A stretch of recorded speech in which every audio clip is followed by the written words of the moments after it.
Welcome to episode 106 of Planning Phase Syndicate. Thank you all so much for joining us tonight. Tonight's episode is entitled Analyzing the Patterns of Store Championships, as well as a Store Championship discussion on some of the rules. Tonight we're going to be joined by Chrispy of Viper Squadron, who did not win his Store Champ 2 weeks ago.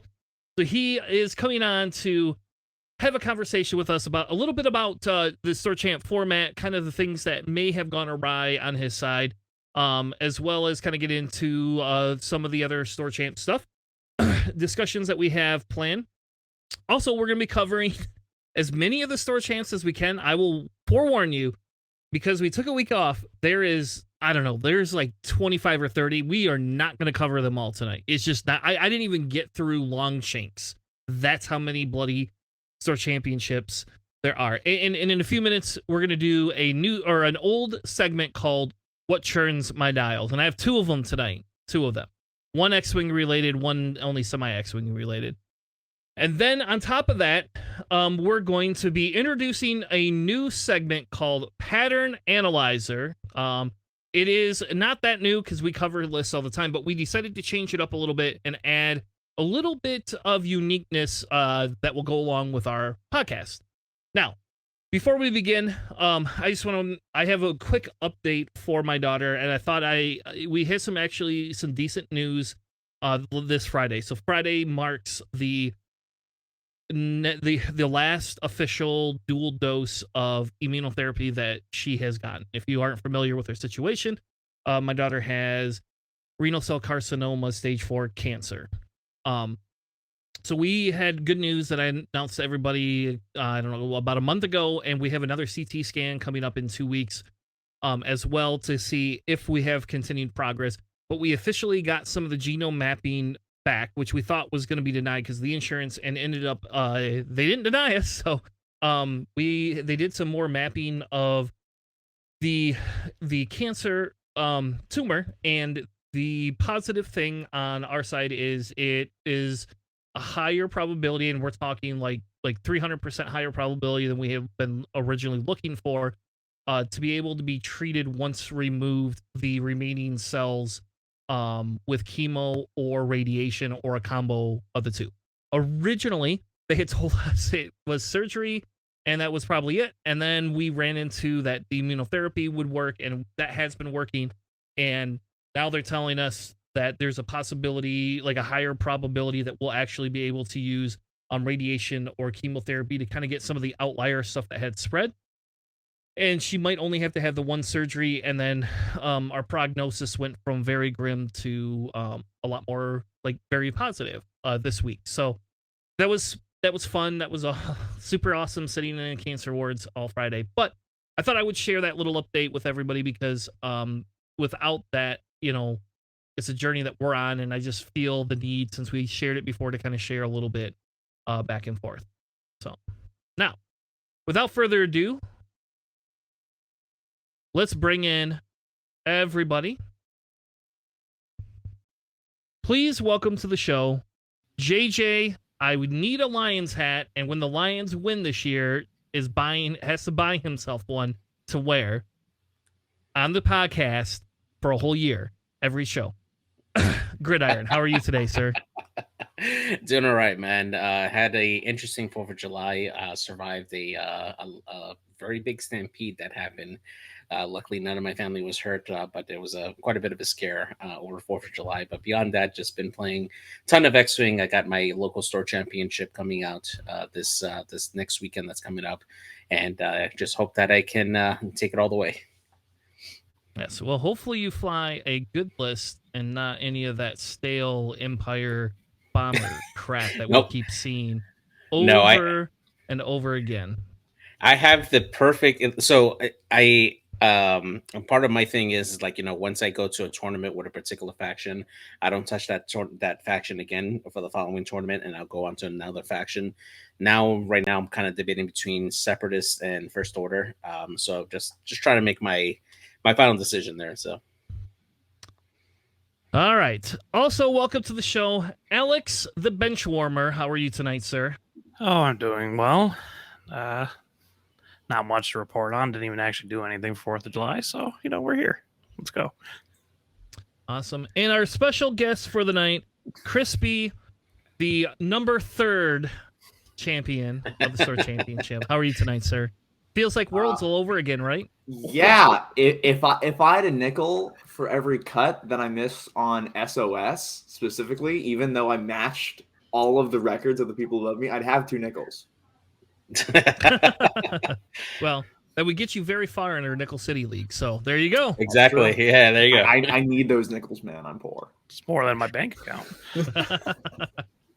All right. Well, hopefully everybody had a good holiday if you celebrate. If you didn't celebrate, hopefully you had a good week. I will tell you, my week has been insanely busy. I did build a new little intro for our new segment, but I have not had a chance to add Alex's face into our current segment. It is coming. Trust me, I have one more week of Go Live. So my Go Live for work has been insane. So last weekend was that funeral I went to on Friday. I went to the viewing Friday and was gone pretty much Friday from like 2 o'clock till, I'll just say 1 in the morning. And then Saturday I had the funeral. We had to be there before 11. And then we were gone basically till 7, 8 o'clock at night. And by the time I got done with the funeral, we got home. I played Zelda. That's what I did. I played Zelda for like 4 hours, smoked a bunch of weed, and passed out. That's what I did.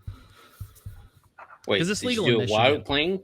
Were you doing that while playing Zelda? Because that Yes. would be right as hell. Yes. Yes. I enjoy. Sadly enough, I've been playing a little bit more Zelda than playing X-Wing. I won't lie. It's good. I mean, I'm hooked on it right now too, so I'm right there with you, bro. Yeah. It's between like, so right now with my job, we were Monday and Tuesday 6 a.m. Last Sunday we had off. Then Monday and Tuesday 6 a.m. Tuesday wasn't too bad. We were only on for like a touch point, and then like I had to do stuff in the afternoon from 11 to 4, and then I gave up and I was like, fuck it, I'm gonna go start celebrating, with my parents. And then I ended up getting called and I had to work for 3 hours that night. And then Wednesday, it's like we have to be up at 7. We have to be ready to go at 7:30 minimum, and then I'm working 7:30 till 6:30 every night. I did all week. So, Oof. luckily, nobody on the East seems to work in the hospitals on Saturday, so they didn't as much as they do on the West. So they didn't require us to be online. Lucky you. So I'm just gonna call that a day. Just said DMC does not. That works 25-hour days. Yeah. Because it's all the old Beaumonts is what Spectrum merged with. So I don't know, like they aren't as needy on the weekends, I guess. Like, and I'll tell you what, on Friday, on the West, like a lot, if you have a big issue, you work until you fix the issue, or you have like a workaround solution. Like I was like on a phone call at 5 o'clock, and the lady was like, "Hey, it's 5, right? I got company coming over at 6. I really got to go home. I got an hour drive," and I'm like, "You're the one that needed the help. We'll wait till Monday. All right, good for me. I'm loving it." Meanwhile, Cody's working IT for like DMC, the Detroit Mm-hmm. the medical center. Yeah, that's just nonsense. They're just like, the system only works for DMC. We don't know why. Good luck. Well, maybe he needs to reach out and join Spectrum Health there, or I guess we're Corewell Health now. Anyway, enough jibber jabber.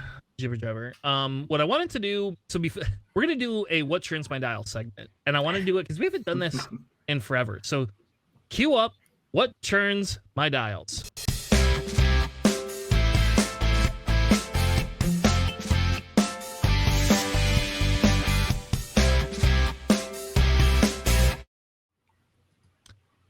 So today, in our What Turns My Dial segment, I have 2 things. So the first complaint I have is Bistan. And I'm just going to say, I never cared about Bistan except for on a YT2400, but now it feels like it just has become, like, it's kind of like the auto-include when we had Outmaneuver on Grievous. And so the question is Bistan actually broken, or maybe not broken, but illogical for the cost? Or is the double tapping mechanic just something we should be on the lookout in X-Wing? And I'm going to open it up to everybody's thoughts. So, I mean, I think the fair comparison is taking a look at all the different ships that can double tap. You know, when you take a look across the board, you have like For Y-wing fun. Anakin. Yeah, exactly. You look at like a lot of the Y wings that can take veteran turret gunner and use a double tap with like a primary and ion cannon turret. You take a look at Wrath, for instance, on the first order with the ability to take a shot with if he has another person in the bullseye there. It's kind of pretty common across the board for it. I think Bistan is probably the most notorious right now, mainly because of the availability of Han Solo. I think because Han Solo has the ability to not only carry Baston with Perceptive Co-Pilot, which gives him 2 focuses, but he also has the ability to potentially double mod those shots as needed when he rolls both of those shots. So I think that his potential is what really brings Bastan over the top for him in general. But if you look at like Lando Calrissian or even Leia, the double shot isn't as powerful because it's not as accurate as you could potentially get with Han Solo there. So I think really the problem is just Han and not necessarily Bastan. Hey, Lando can just take a lock and do the double focus for a really accurate Bistan shot. That's fair. But I think the weird thing with like Bistan is that he attacks out of the same arc, and you don't generally get that on the large base like turreted kind of ships, because like something like Quick Draw, right? Generally it's just the front arc. If you're doing the back shot, that's just a win. But like generally, like either for the large base turreted ships, it's one or the other. Like Ezra Gunner does that, or like veteran turret, or like Han Solo crew. When they did that, that was 2 different arcs. With Bistan, it's a little bit weird that is one. And the Rebel Falcons, they have 13 hulls, so that could be a lot to chew through. And if they're actually good at the game and flying like Han, you're not gonna generally flank him, and that's where things kind of get weird, difficult. Yeah. My main issue is that it is from the same arc. Because a lot of these other upgrades, that do bonus attacks generally require you to have a different arc, whether it be the veteran turret, the veteran tail. Han just gets a good old 3-die gun, where he gets rerolls, he gets focuses, and if you just put him on the side of the board, he has with his large base, he's got so much room to play with. It's not like cluster missiles where you need them to be close together and you need them at range 1 to 2. There is no range. Like, you can take a range 0 shot for free and then go and shoot someone else.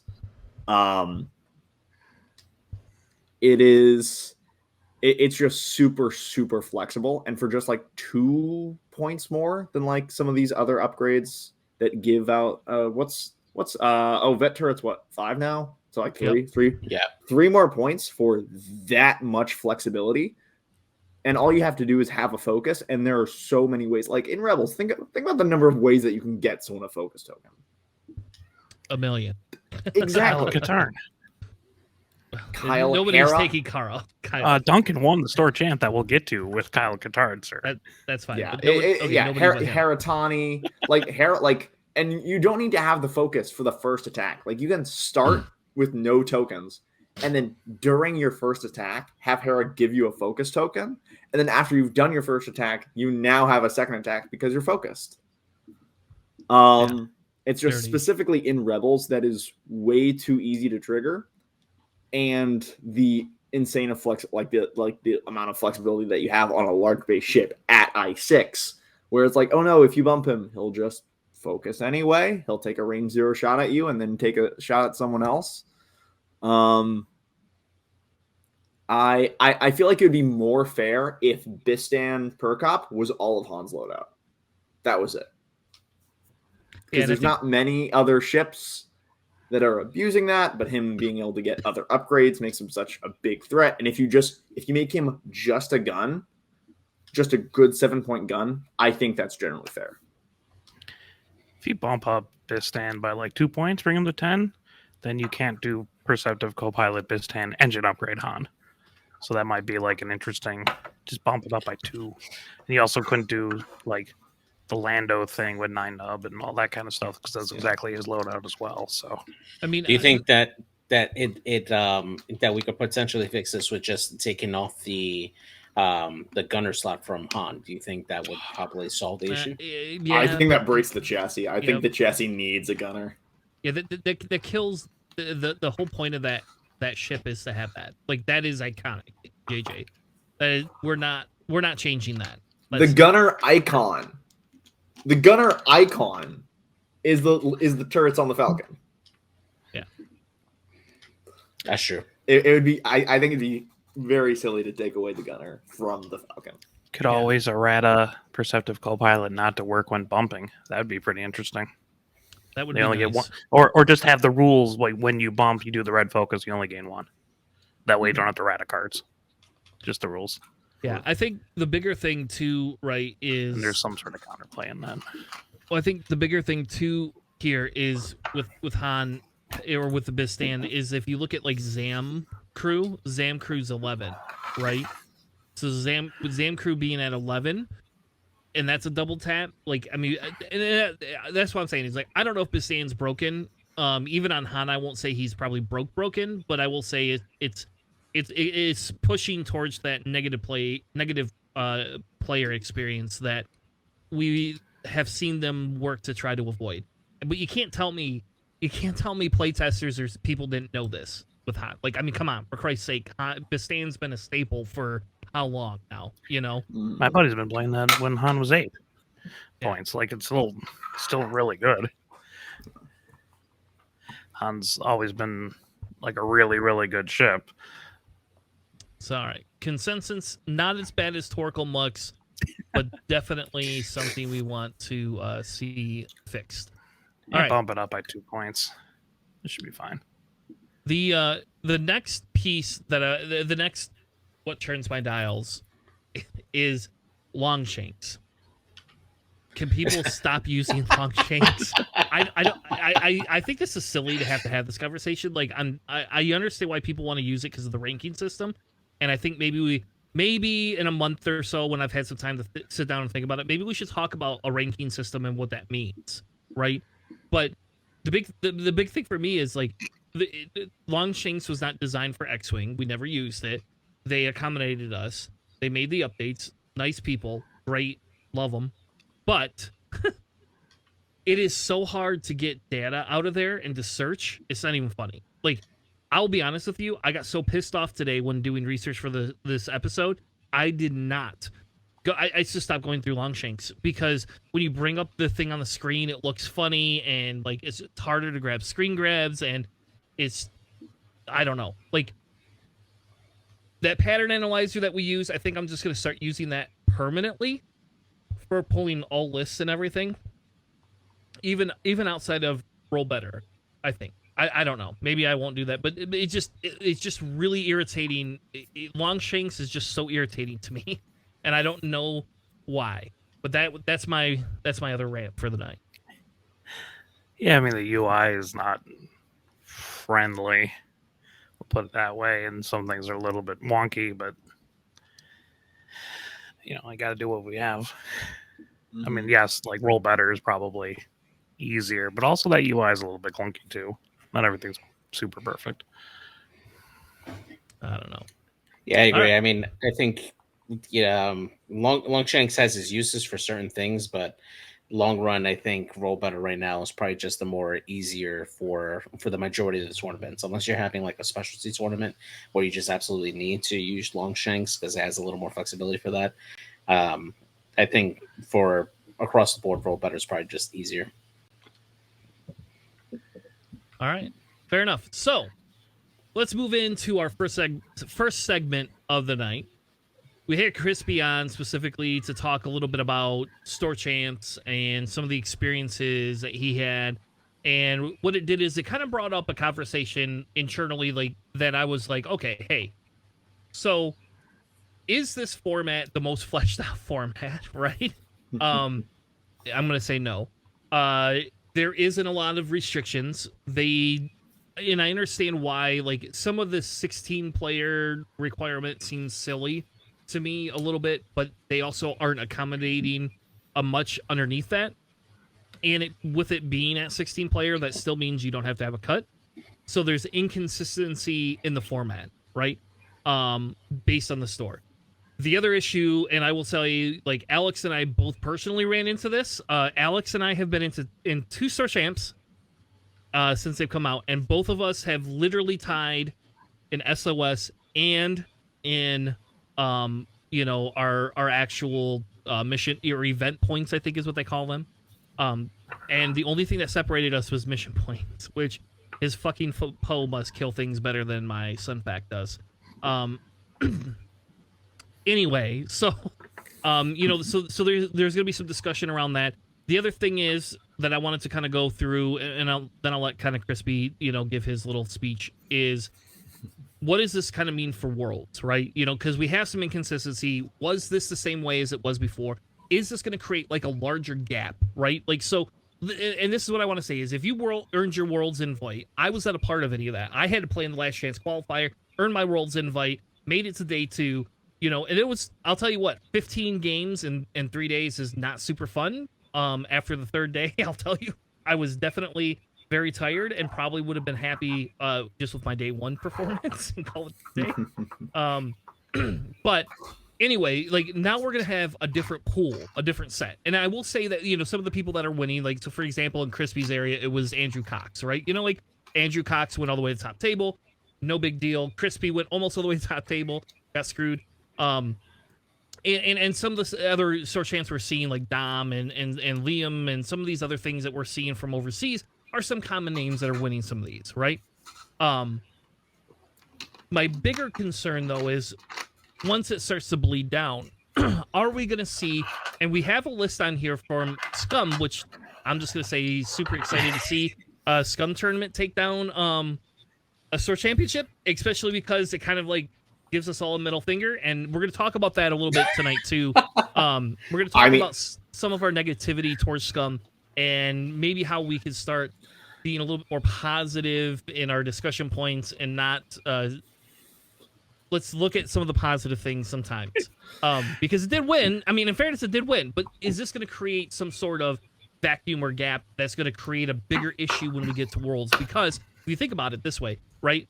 If you that person that won, same way as when we did Last Chance qualifier, some of the people that won, like the kid I played must have done really well in the Last Chance qualifier, and when he got to me on day 1 of Worlds, just either he just had never played against a Separatist list ever, and just like 3 rounds, and I felt really bad, really bad. But that's kind of the same thing. Is this going to what we're seeing going to create some of that? So Chrispy, I'm going to hand it off to you. Why don't you tell us a little bit about what's kind of gone on, and then we can kind of get into some numbers and different things like that. Yeah. All right. So a couple weekends ago, I went to the Haven Games Store Championship. That's my local scene here in Orlando. And we had a really, really good turnout. I think we had 23. We had 24 tickets sold out, and then one person apparently bought a ticket and just forgot to come. So we had 23, and it was a really good day. Lots of different lists, lots of different people from a lot of different areas. We had the Viper Squadron from Sarasota. We had the local Bearded Squadron crew. We had the Space Coast crew. We had some Tampa players as well. So really, really happy to see everyone come out. And sort of how it was going was at the start of the tournament, there was not a set structure, should I say. There was not an agreed upon structure. There was some miscommunication between the TOs and the judges and some players, and we did not have. We had some ideas for what was going to happen.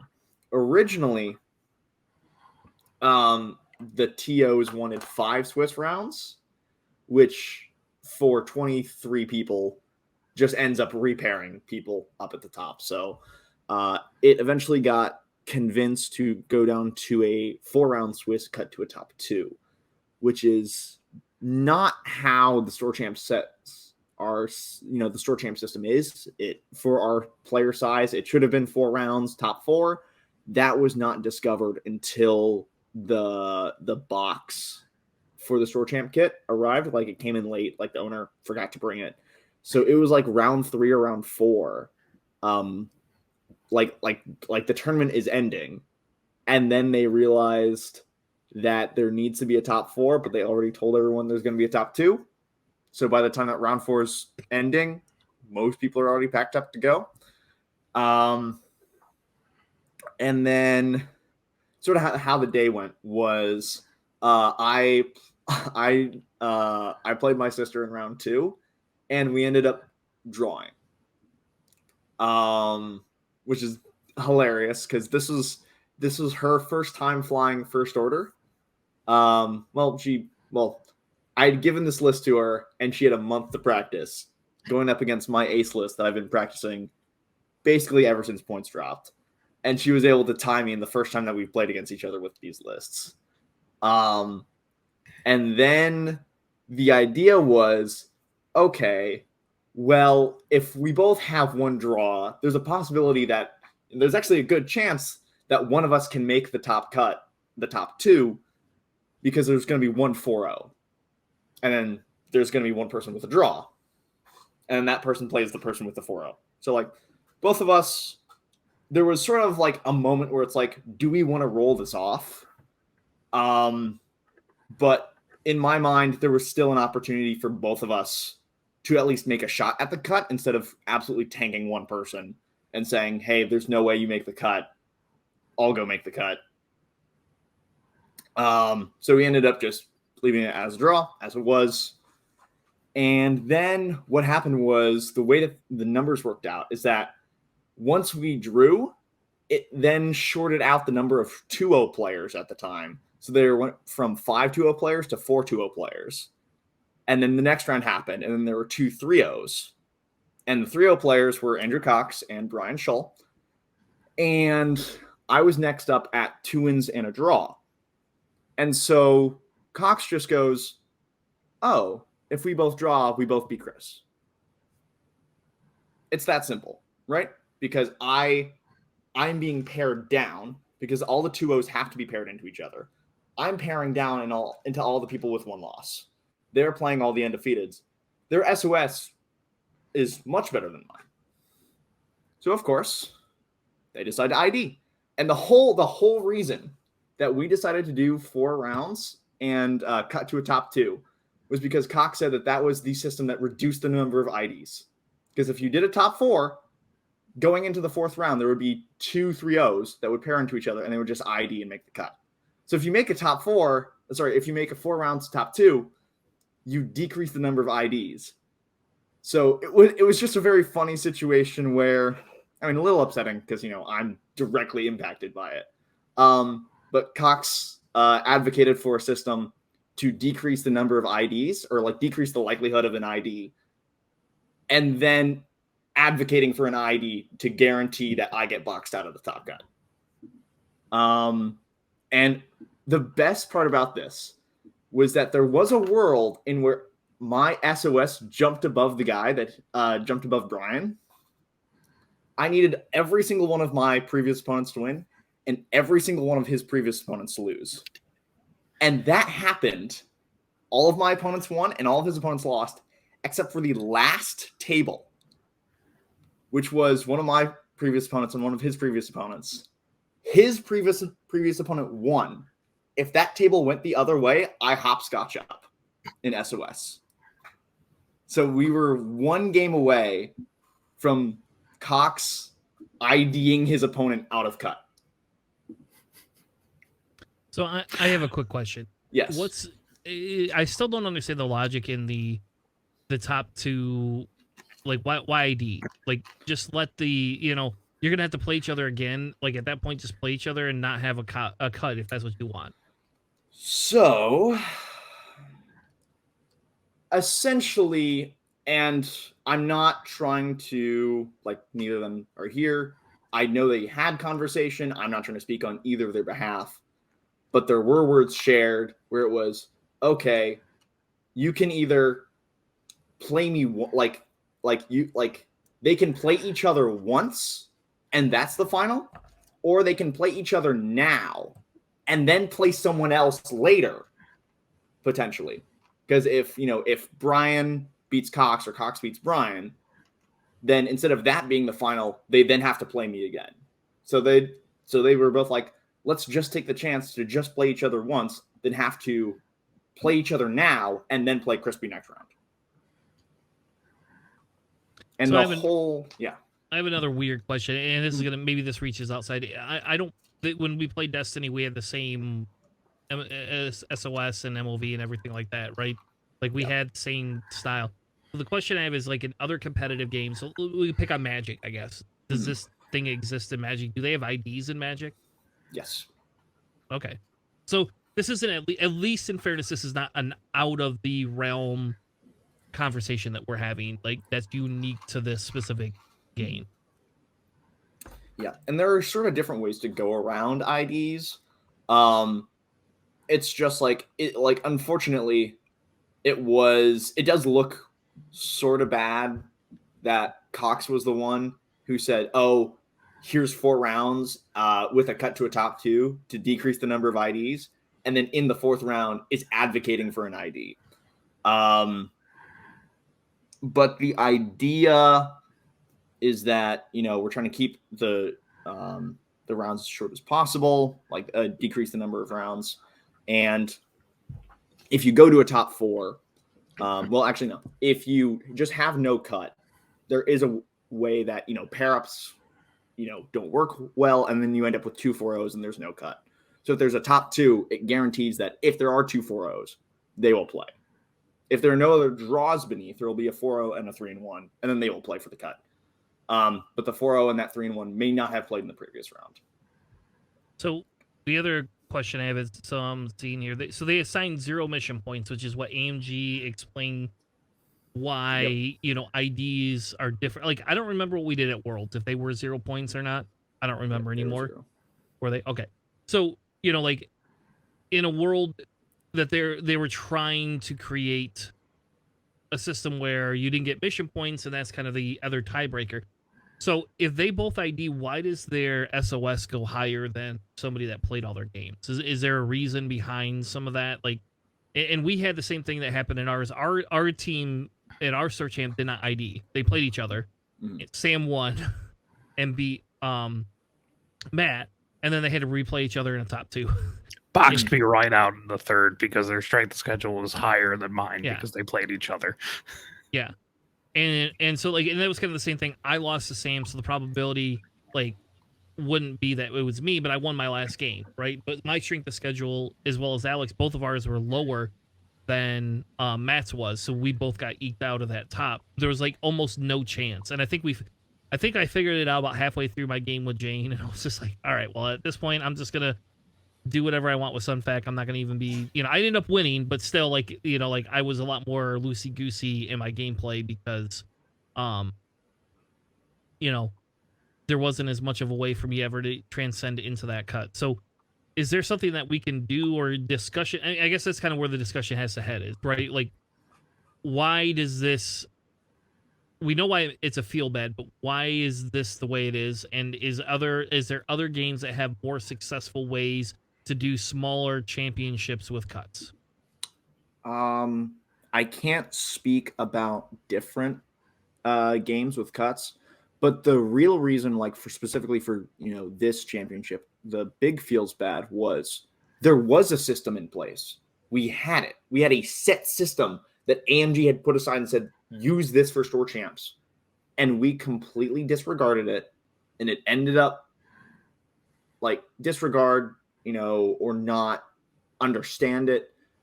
There was a system in place. We didn't use it. It caused chaos. None of this would have happened if we just understand that there was a system.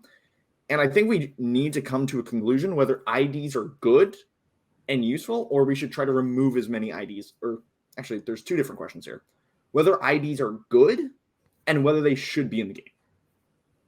Because if 2 players, if it is both in their best interest to ID, should they have that option? Versus should we cater systems to greatly disincentivize IDing? because one of the reasons why the 4 rounds top 4 was sort of dismissed early in sort of our discussion about what rules to use was because the players that are both 3-0 at the end of 3 rounds will just ID and make the cut. Now, if we're saying that IDs are okay, that system is perfectly fine. They're both playing, they're no longer taking a risk to knock each other out. They just say, hey, we both went 3-0 on the day. Let's just draw. Let's get into the cut, and then we can play from there. Or are we trying to create a system that prevents people from doing that? If we're trying to prevent the number of people from IDing, why don't we just make X and 1 cuts?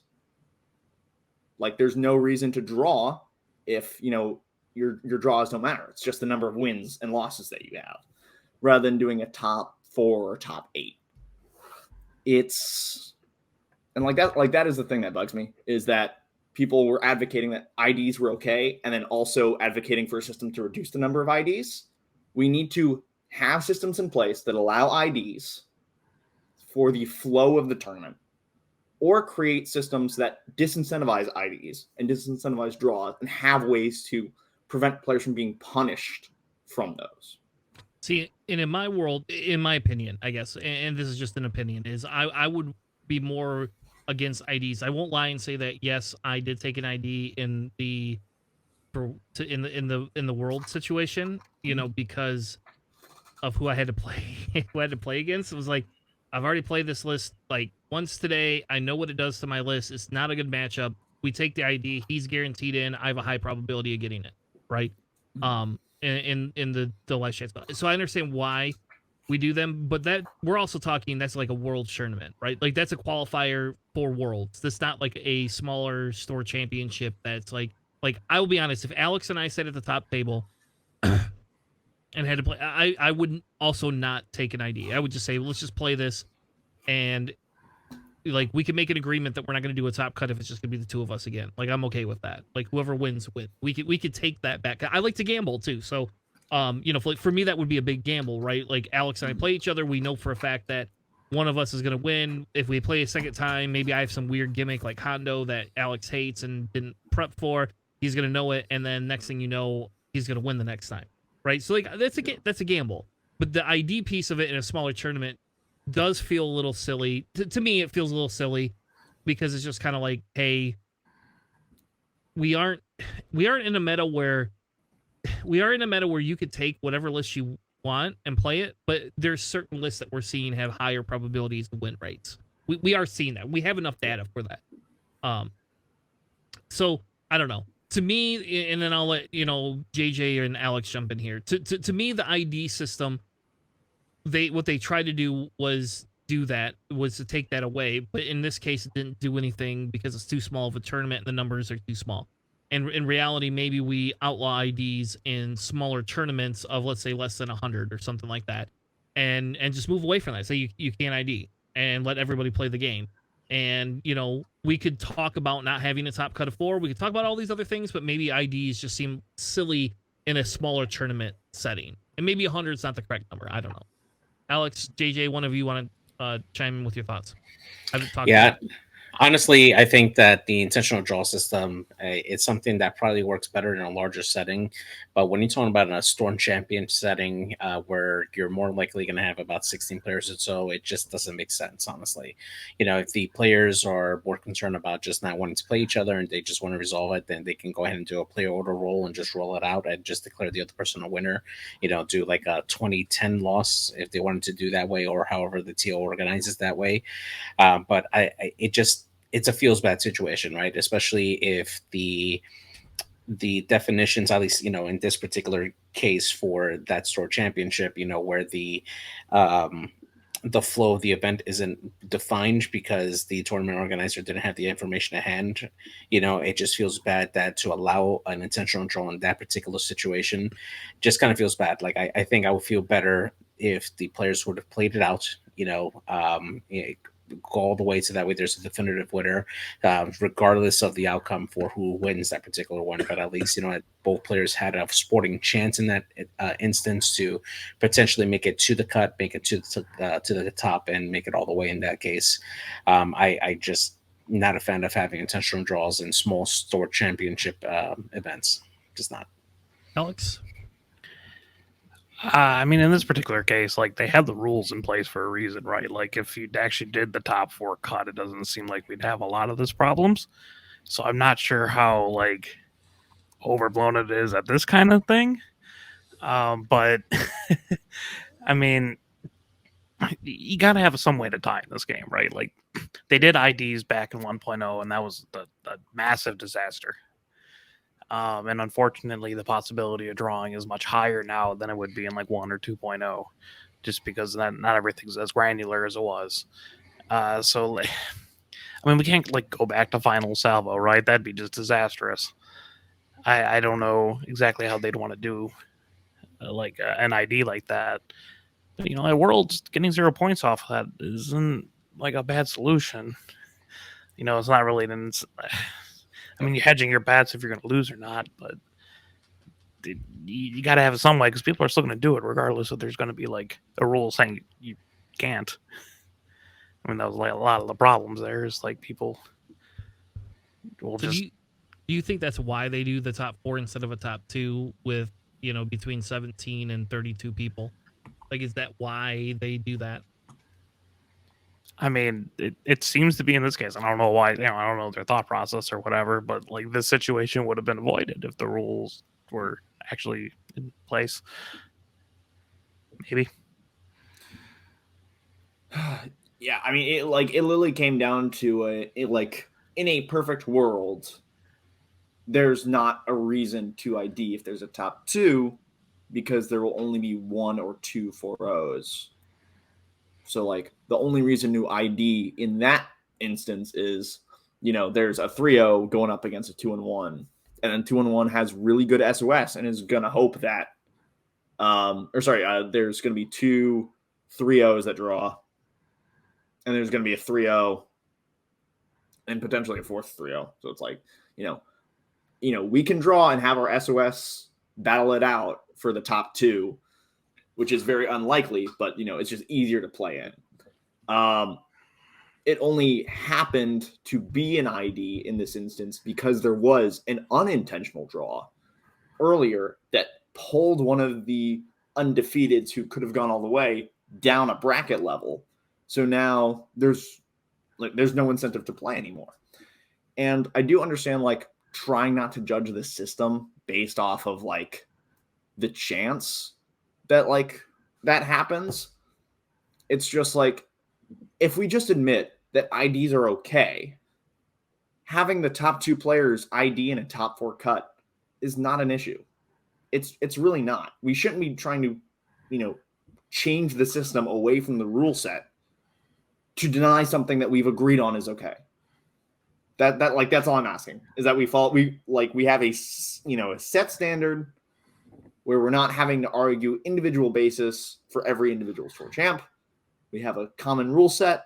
We're fine with that. We can all agree to it wherever we go. That works for me. All right. So before we get into any of the store champ numbers, let's talk a little bit about the inconsistency, right? So that's kind of what we've been talking about, is inconsistency. And I won't lie and say that, like, our local group did a top 2 cut and we didn't need to. We had, I don't know, 13 people, maybe 14. I can't remember anymore. It was 14. We didn't have 16, so we didn't technically need to do a like top cut, but we did anyway. It was kind of a discussion point that we had, right? Like, we were like, hey, this would be kind of cool. We ended up finding out that it didn't matter. There was actually not a reason to do a top cut. And I will tell you, like, the 2 people that had to replay each other, it came down to almost very similar scores, and Sam still won. So he won twice. It just was an extra step for him to win. But we did that because we thought it would be kind of cool to be like, hey, there's a top cut here.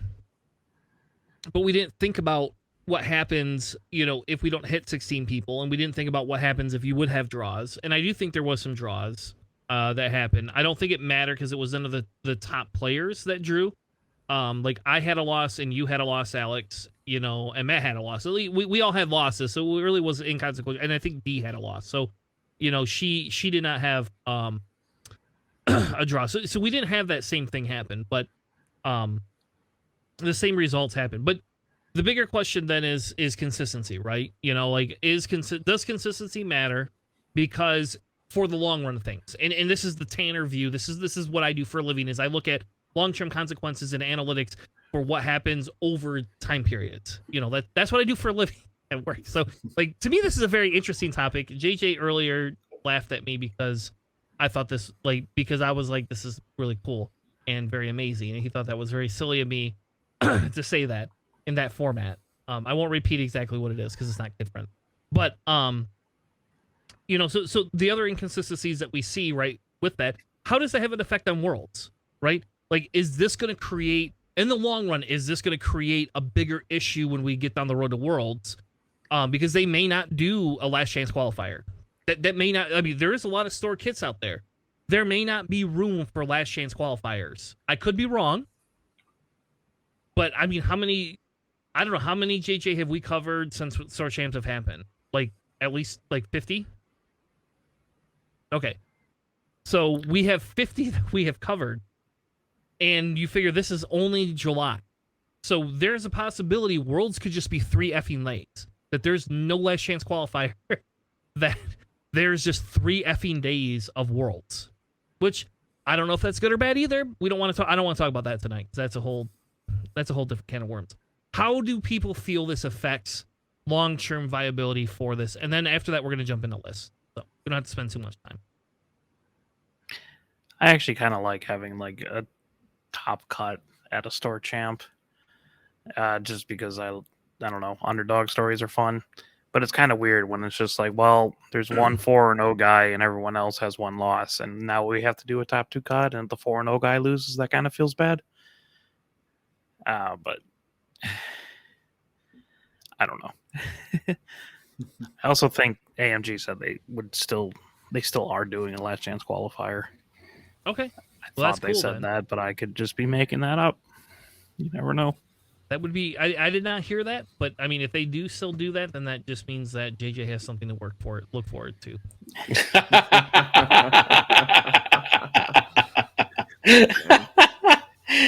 Sorry, I can hear him in the back. I can hear his mind going, F you, Chris, F you, Chris, F you, Chris. I can hear it. It's radiating. I swear, if I come down like right below Alex in the last chance qualifier, Ben, by 3 points, golly. All right. Anybody else feel this could affect Worlds? Like, so if let's not care about the last chance qualifier piece of it. Does this create any sort of dilemma or any issues once we get into the Worlds discussion in 8-9 months? I think the only thing that's going to carry over is the discussion of IDs. People are going to fill the ranks of Worlds. There's like, I trust good players to go earn invites one way or the other. I didn't get my invite this weekend. I think we have like 2 more store champs for this area, for Orlando area, and you know we're trying to get Space Coast one as well. And I'm going to Gen Con as well, so I have multiple opportunities. I'm sure I'll get one of them. And like Worlds needs ranks, Worlds needs numbers. If you know the World Championship was just the top 100 people in the world, that would not be a Worlds Championship. That would just be, you know, a top invite. You know, we like people can earn their bid to Worlds one way or the other. Store champs is the best way to do it. And like the more store champs, like that's great. That gets numbers. As long as there sort of is a last chance qualifier, I'd be very disappointed if there wasn't. But as long as there is a last chance qualifier, I don't think that there's really going to be much impact other than the, you know, community discussion of what happens with IDs and how it's going to translate over to larger tournaments. Because there weren't really that many IDs at Worlds, if I remember. There were just like there was one early on between 2 friends that had like repped against each other like dozens of times. And they're just like, we're not doing this. I know that there was one like 8th or 9th round where both players were, I think it was a 50-50 coin toss by the end of the game. They were both X and 1 at the time, and they're like, a draw doesn't kill us, so let's just go ahead, take the draw.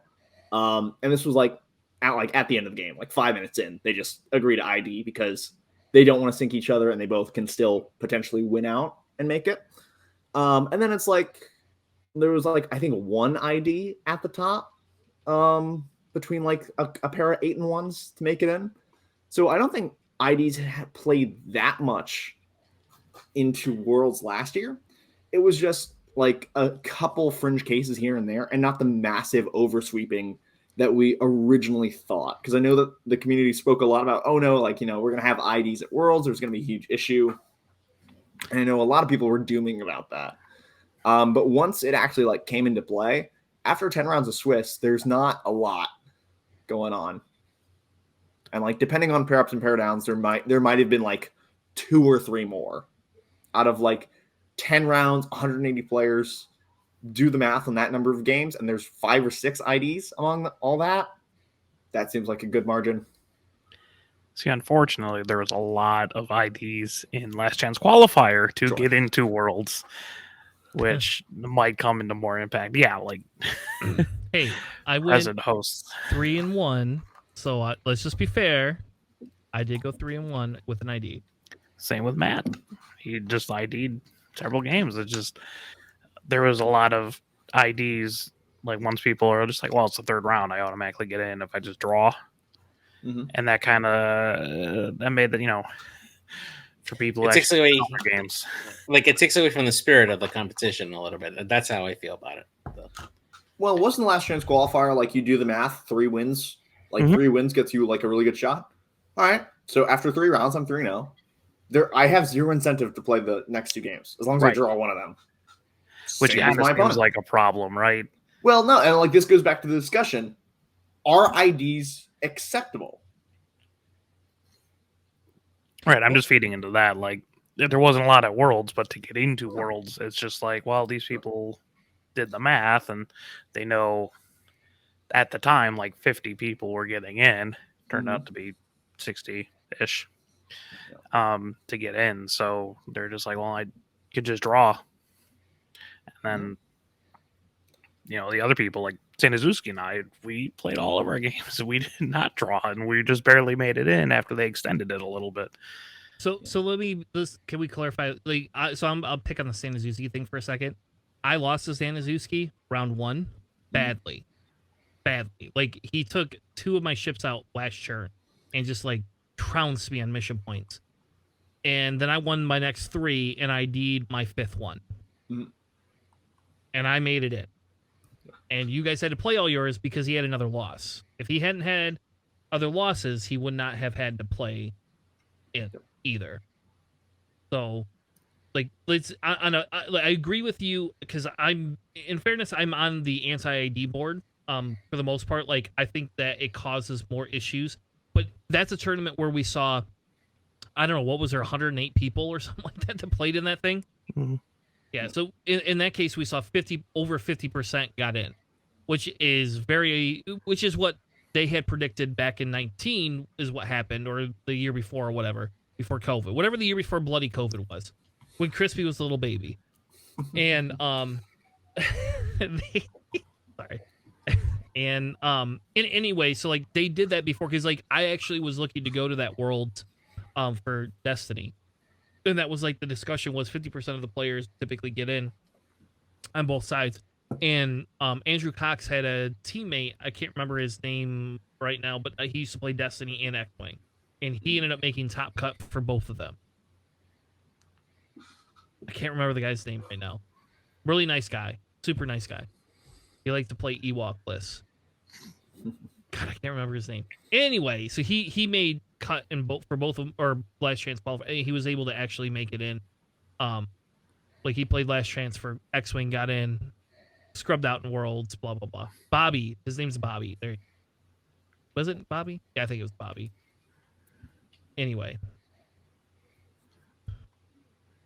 yeah, it's just kind of wonky because Matt my co-host, he went 3-0 and then just ID'd the last 2 rounds, and that just seems kind of awkward if you're trying to have like a play in tournaments for Worlds where there's actual stakes going in, and then you could just do the math and realize if you just get 3 wins, it doesn't really matter. But well, I mean, the thing for the LCQ is that it doesn't matter whether you're 1 or you're 50, right? There is no genuine position in that. So as long as you get to the top 50, no matter whether you win or you lose or you draw, you are still in the top 50.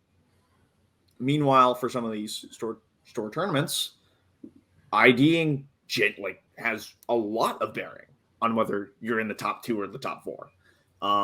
And like at Worlds, IDing matters because, position in a cut is also very important.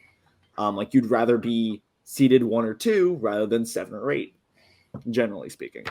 But it's like specifically for the LCQ, it's just I need to get to the top 50. I have 3 wins. I draw twice. I'm in the top 30. I'll take that. That's exactly what I need. So it doesn't feel like it feels like you have everything to lose. Because if you just play and you lose 2 games, you go 3-2. Now you're going to lose out to all the people that did draw. So it's just preventing yourself from being punished by playing extra rounds that you didn't need to. Like that is the point of an ID. Could you fix it by creating a system where losses equaled 1 point? I mean, maybe this is insane, but if losses equaled 1 point, wins equal 3, IDs equal 1 point, you essentially say, I'm no longer like Matt doing those 2 draws, right? He's still 3 wins, 9 points. He's still at 11 points. And somebody like Staniszewski then, who did lose the 2 and went 3-2, is at the exact same. And then SOS matters, right? In your case, Chrispy, it doesn't matter because I mean, if I just based off of like looking at numbers, right? If I would between 2 players, who I would think is stronger, the player that played 3 games and won all 3, or the player that played 5 games and won 3? I'm probably going to pick the guy that played 3 games and won all of them, or the guy that played 5 games and only won 3 of them. But the person generally speaking, 3. Yeah, the person that went undefeated is generally going to be a stronger, list than the other player. So, like, generally speaking, the draw just solidifies that. Hey, I went 3-0. I proved myself. I went up against players that had won their games, and I beat them all. I no longer need to play for the rest of the day. I can go relax. I'm going to go have fun at the rest of the con. And now I don't have to worry about, all right, I have to sweat another game. Because if I lose that, then I'm 3-1. Then I'm on the chopping block. And then I have to win that one again. And now if I'm, 3-2, I can now drop down between all the people, SOS depending, whether, someone started 1-2 and then went back up to 3-2. The people who won 3 in a row, I feel like didn't have the opportunity to lose the other 2 games because it was a draw. I don't know. 3-0 at the start of a tournament is less impressive than 3-0 later on in rounds. I mean, I hear you. I won 8 straight games and didn't make gut. I know. And there is a world that the 8-1s that ID'd above me play each other. If they are forced to play each other, one of them drops, and I could potentially hop up above them. So that is a possibility. It's all just based around SOS, and with SOS being the primary tiebreaker outside of the event points, you have to play that system. And it's just a matter of should we discourage players from doing what is in their best interest? That's what it comes down to. If it is in your best interest to systematically ID, should we shame those players? Should we get upset at those players from taking advantage of that? So I think with the current system, I don't know. So I kind of so no. Should we shame players? No, absolutely not. Because obviously it's in the best. The players want to do what's in their best interest to try to get ahead and obviously win the event, right? That's always the the motive for most of these players that are play competitively X-wing to go in these events, win, and just either get the renown or the prize or the invite for whatever it may be for that particular tournament, right?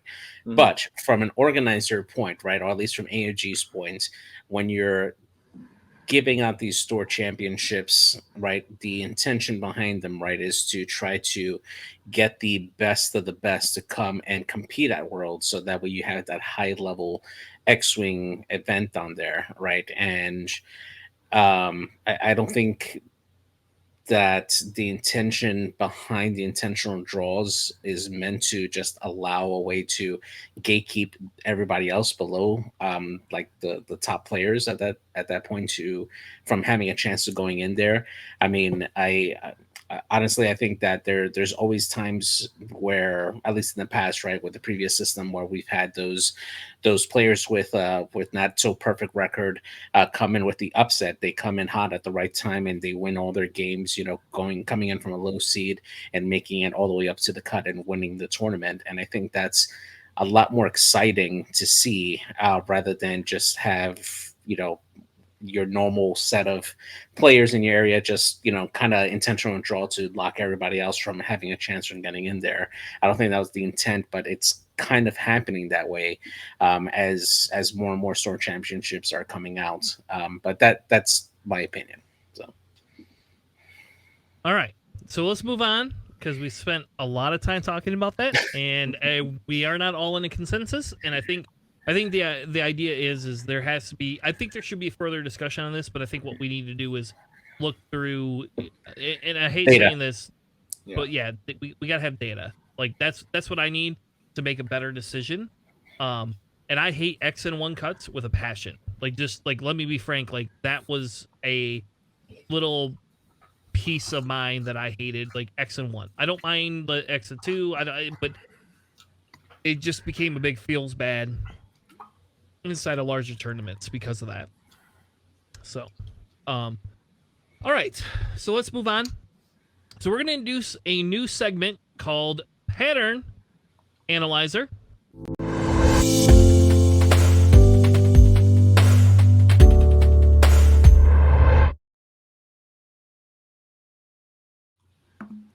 So what we've decided to do is we cover all these store champs and all these other things, and Chrispy's going to get a one-time pass on this because in the future we would not do this. But what we are going to normally do is when we start covering our store champs and stuff like that, what I want to do is ensure that we have a little bit more of a balanced discussion per se, right around the meta. So like when we talk about all these store champs and all the top lists and stuff like that, it gets kind of grueling, right? And like there's a big issue I think around a discussion where we only talk about rebels and separatist lists that seem to be winning a lot of these things, and it gets boring.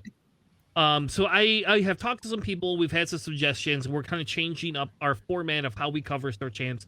And last episode 2 weeks ago, I demoed this a little bit. And now I'm just kind of making it official and saying this is our new pattern analyzer segment. So when we want to cover like the Welsh Open or some of these larger tournaments, we will not do this. We will cover the top cuts. We will cover all the big things. But what I want to do is I want to do any time that we talk about some of these smaller tournaments, we're going to look at the top list, right? We're going to always look at the top list. If it's boring, we're going to read through it and say, move on. Then we're going to cover 1 to 2 other lists from that tournament that are unique. Something that we haven't seen before, something that has like a unique interaction, something that we just love this list. You know, this is our favorite list of all times. So luckily, Chrispy gets to have that because we've not seen a 4-ship FO list do as well as it has. So it still gets to kind of cover that niche, even though we're going to cover more lists than we were originally going to cover. And then what I want to do is I kind of want to talk a little bit about like archetypes. And this is going to come in where Pattern Analyzer comes in. That website I talked about before, they're actually upgrading that website. I've been in talks with the guy.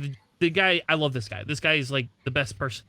Like he is very communicative, and he's taken a lot of the stuff that I was doing manually and like digitalized it, and it's great. But anyway, so there's some improvements coming to that website in the near future to incorporate some more longevity statistics that they're working towards, so we can kind of say, okay, how does this list fit within the actual long-term meta, right? Like, does Chrispy's 4-ship FO list kind of go, like, is it a one-off? Is it an anomaly? Are we seeing it all the time? Is he just taking the 4 best ships, putting them together? Like, should we be shocked by this? You know, and I'll say this: when somebody can bring something crazy to a tournament, such as like 6 fireballs, or can you take 7 fireballs still? No. No. No. All right. So something like that, we go, oh my God, hey, look at this. And then everybody starts running it, and then it just sucks. It's just that guy or that person, that individual has just ran that list for like forever. Mm-hmm. And that list is just good for them, you know? And personally, I feel that's how I feel 5 X-Wing lists are. Like, it's a good benchmarker. You know, it's a great list. It can do very well in smaller tournaments, but overall, I don't think it has longevity for that type of stuff. Anyway, so that's kind of going to be our new pattern analyzer segment, where we try to relate it and give you a little bit more detail than us just reading lists and going, oh, that's cool. Oh, that's not cool. That type of thing. And there is one tournament that we will talk about tonight. There is one tournament where Scum has won. Scum has won, folks. A store championship. It's fire sprays, for Christ's sake. I did my own research on that while we were waiting. I think it's a lot more of an anomaly than we think. Sure. We'll get to that right after this one. That one was a little sauce. All right. Anyway, let's talk about this. So I put all these things in here, and I forgot to bring them up while we were actually discussing them. So, by the way, here is round 4 where they took the draw and ID'd. And then here's where they had to replay it themselves. So I had a visual for you. I just never shared it. I will say congratulations to FaZe for making top 4. FaZe is somebody that's been from our Nickel City group and somebody that talks in our Separatist Discord. Love the guy. That type of stuff. All right. So who wants Andrew Cox's winning list? We're going to give it to JJ. That's who's going to take it, because we've talked about this list, I don't know, 100 effing times, and I believe this already won a Sir Champ before. So, Alex, this is the list that you should be taking the next Sir Champ, because it seems to win no matter what. So yeah, so we got a Rebel Alliance list here. We got Han Solo in the White Sea 1300 with Perceptive Co-Pilot, Chopper, Baston, Engine Upgrade, and Millennium Falcon title. Fen Rao with Crackshot, Predator, and Beskar Reinforced Planning. Wedge Antilles in the A-Wing with a Crackshot and Marksmanship. And then we have Keo Venzi with Juke. And then Sabine Wren with Beskar Reinforced Plating. I do like the addition of Chopper on Han Solo. And it essentially allows Han to bump and then take the scenario action if he needs to on there. But generally, you are using that Han for that Perceptive Co-Pilot, Baston double shot there. Fen Rao as well, really great to kind of enable the rest of the list to do their red actions, take it out, and give them more flexibility whenever they need to, if they happen to be in front of Fen Rao when this happens here. You got to, I think this is more of a very heavy objective grabbing list, a good list that just focuses heavily on securing those objectives. And if you happen to go in a brawl, Han Solo can really dish out really good, accurate shots with this standard Perceptive Co-Pilot. But it's definitely a tough list to go through. Is something that we've been seeing a lot in Rebels recently. All right. I don't know. So what is in place of Chopper? If they don't have Chopper, what do they run? Trick shot. Yeah, it's Chopper Engine Upgrade or Trick Shot. Yeah, I prefer Chopper Engine Upgrade. Yeah, my more opinion. utility.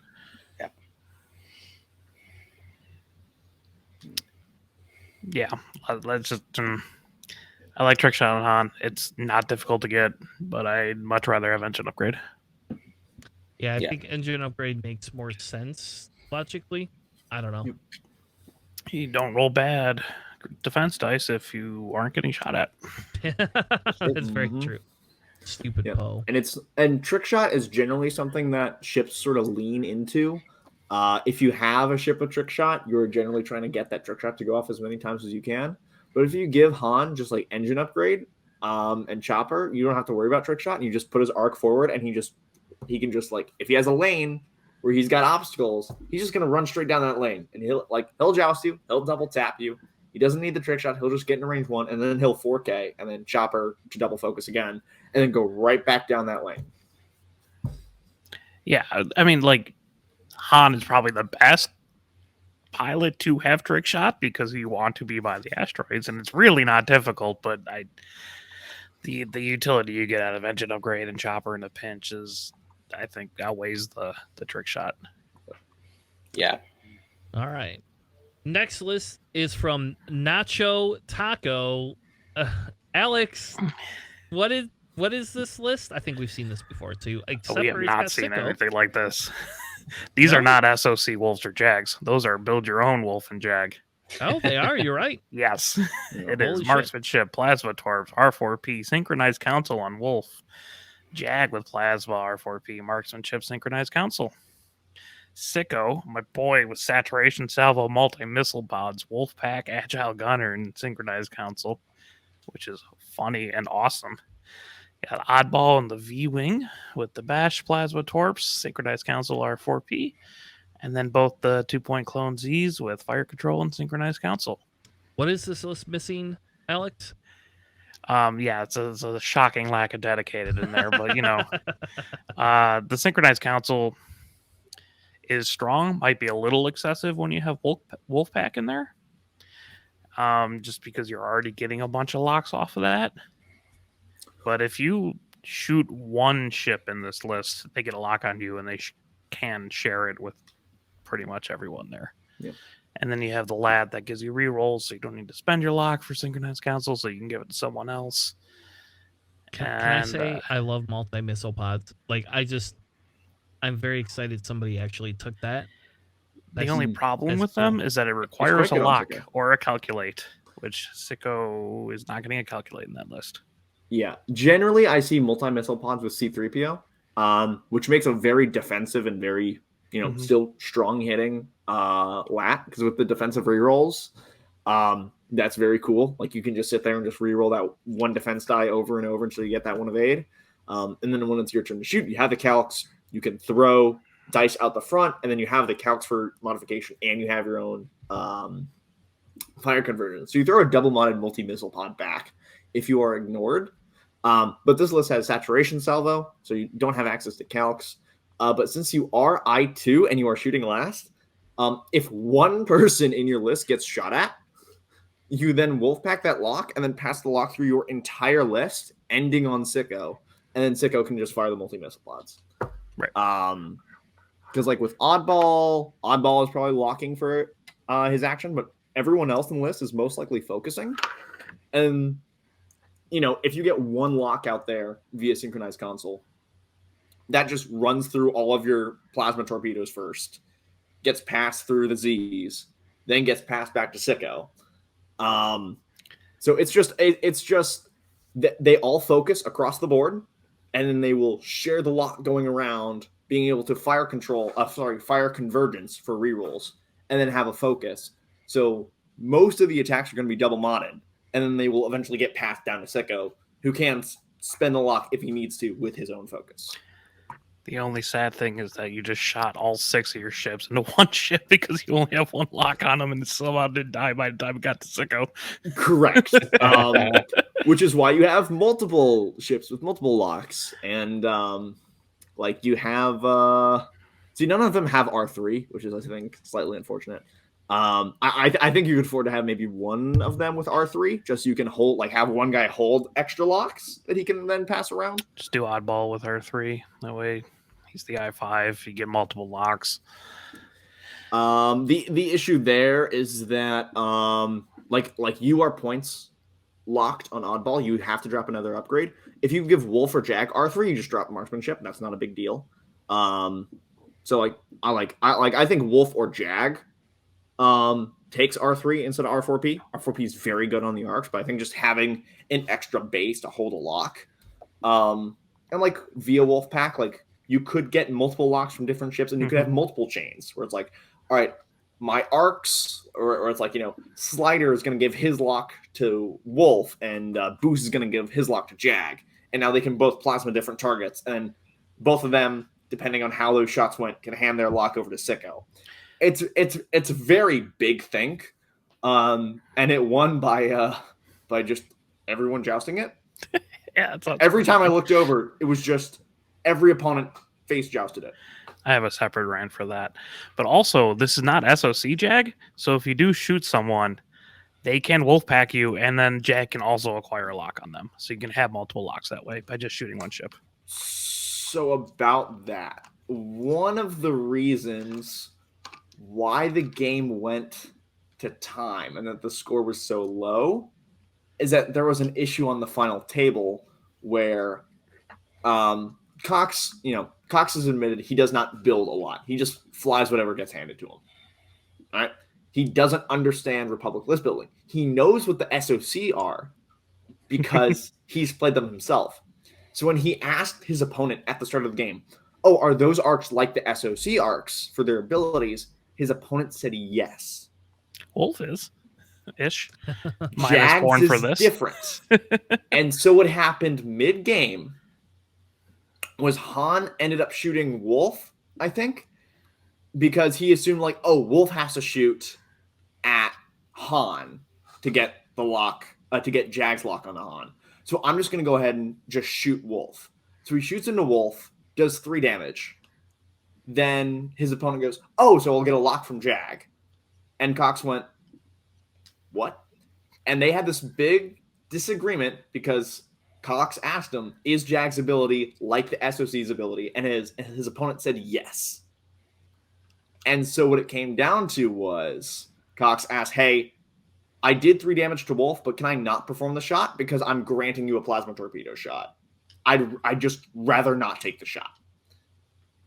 And so the TOs and the judges got involved, and essentially it boiled down to it was over to his opponent whether he was going to allow Cox to take back the shot or not. He said no, plasma torped Han for 4 shields. Oh. And they did not extend time because of that. So that's like that took a huge chunk of the game going through that, and they did not end up walking that back or giving them any extra time. So that's one of the reasons why the score was so low. And also one reason also, 1, know what your opponent's list is, and 2, don't lie to your opponent. Yeah. Just at least, like, if that was more than like a 2-minute decision, you should have just started keeping time there and add that on to the end.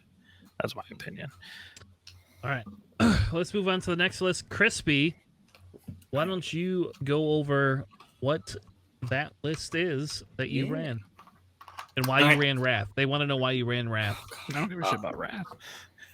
Wrath, in my opinion, is a top 3 ship info. But that's I want to know why you ran Von Reg. That's my question. Right, so I have I have Major Von Reg with Daredevil, Lone Wolf, Deuterium Power Cells, Blackout with Predator, Prime Thrusters, Sensor Scramblers, Kylo Ren in the Whisper with Brilliant Evasion, Malice, Predator, Pattern Analyzer, and Enhanced Jamming Suite. Then I have Wrath in there with Predator, Marksmanship, Ion Cannon, Pattern Analyzer, and Enhanced Jamming Suite. So essentially what the point of this list is to dive and kill. I think in all of my games, except for the one that I drew, I just dived an opponent's ship because these guys are all very fast and and specifically one of the reasons why I built these guys and why I have Wrath over Quick Draw specifically is because every single one of these ships can get a self-contained double-modded shot. That I want to be super consistent. When I dive in on someone, I'm going to go kill them. Like that's what I want. So Von Reg at the drop of a hat, lock focus, easy. Blackout has Predator and Prime Thrusters, which means I can focus into a barrel roll boost or a boost barrel roll. So he is extremely consistent on lining up bullseyes for the opening engagement. Kylo, obviously Predator with Force.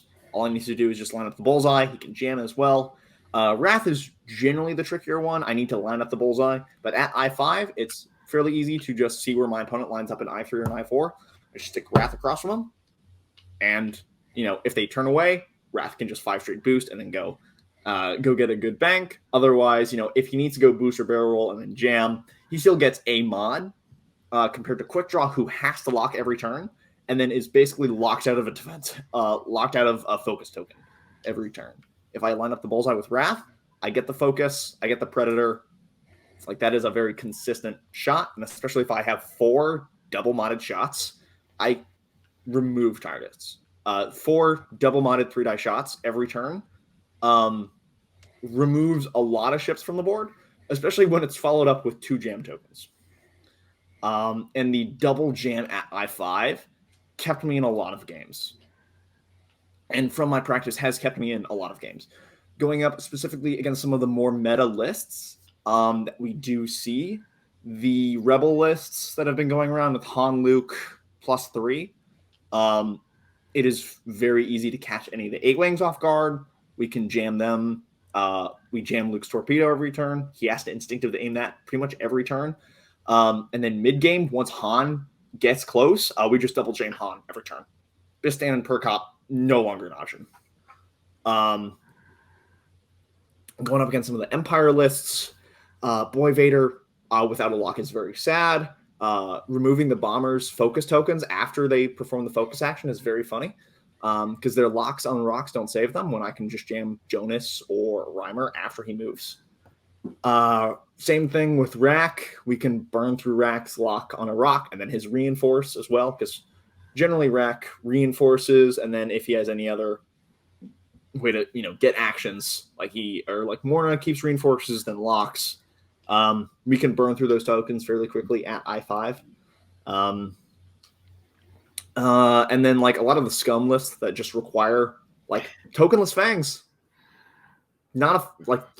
they melt fairly quickly, and especially being able to maximize the amount of crit gen that I have on these lists. Marksmanship on Wrath and Malice on Kylo. I have 1-round decimators and ghosts before, just because I can put 4 to 5 face-up cards through it. Being able to dive to range 1, get 13 to 15 double-modded red dice into a decimator with 4 or 5 face-up cards in there, I can quickly kill any target that is I4 and below. I can line up bullseyes. I can double mod them very fast on the opening engage. And then in the end game, I can lose 2 ships and I can rely on any of the other 2 to close out the game. They're all fast enough. They all put up good shots. And that was my issue with Quick Draw, was I generally started flying with Quick Draw. And then I realized beyond the first engagement, Quick Draw just doesn't do enough. If I run her with Shield or Deuterium, sure, she lives. But if I'm going to go hunt down someone, I'm just throwing 3 die with a lock every turn, right? Or 3 die with fire control. I'm only getting double mods if I stay consistent on the same target from turn to turn. Meanwhile, some of these other guys like Wrath, who on those red maneuvers can double tap, or the bumps even.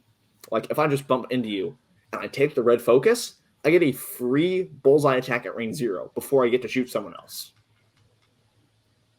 So Wrath, from my experience, Wrath performs more bonus attacks on average than Quick Draw.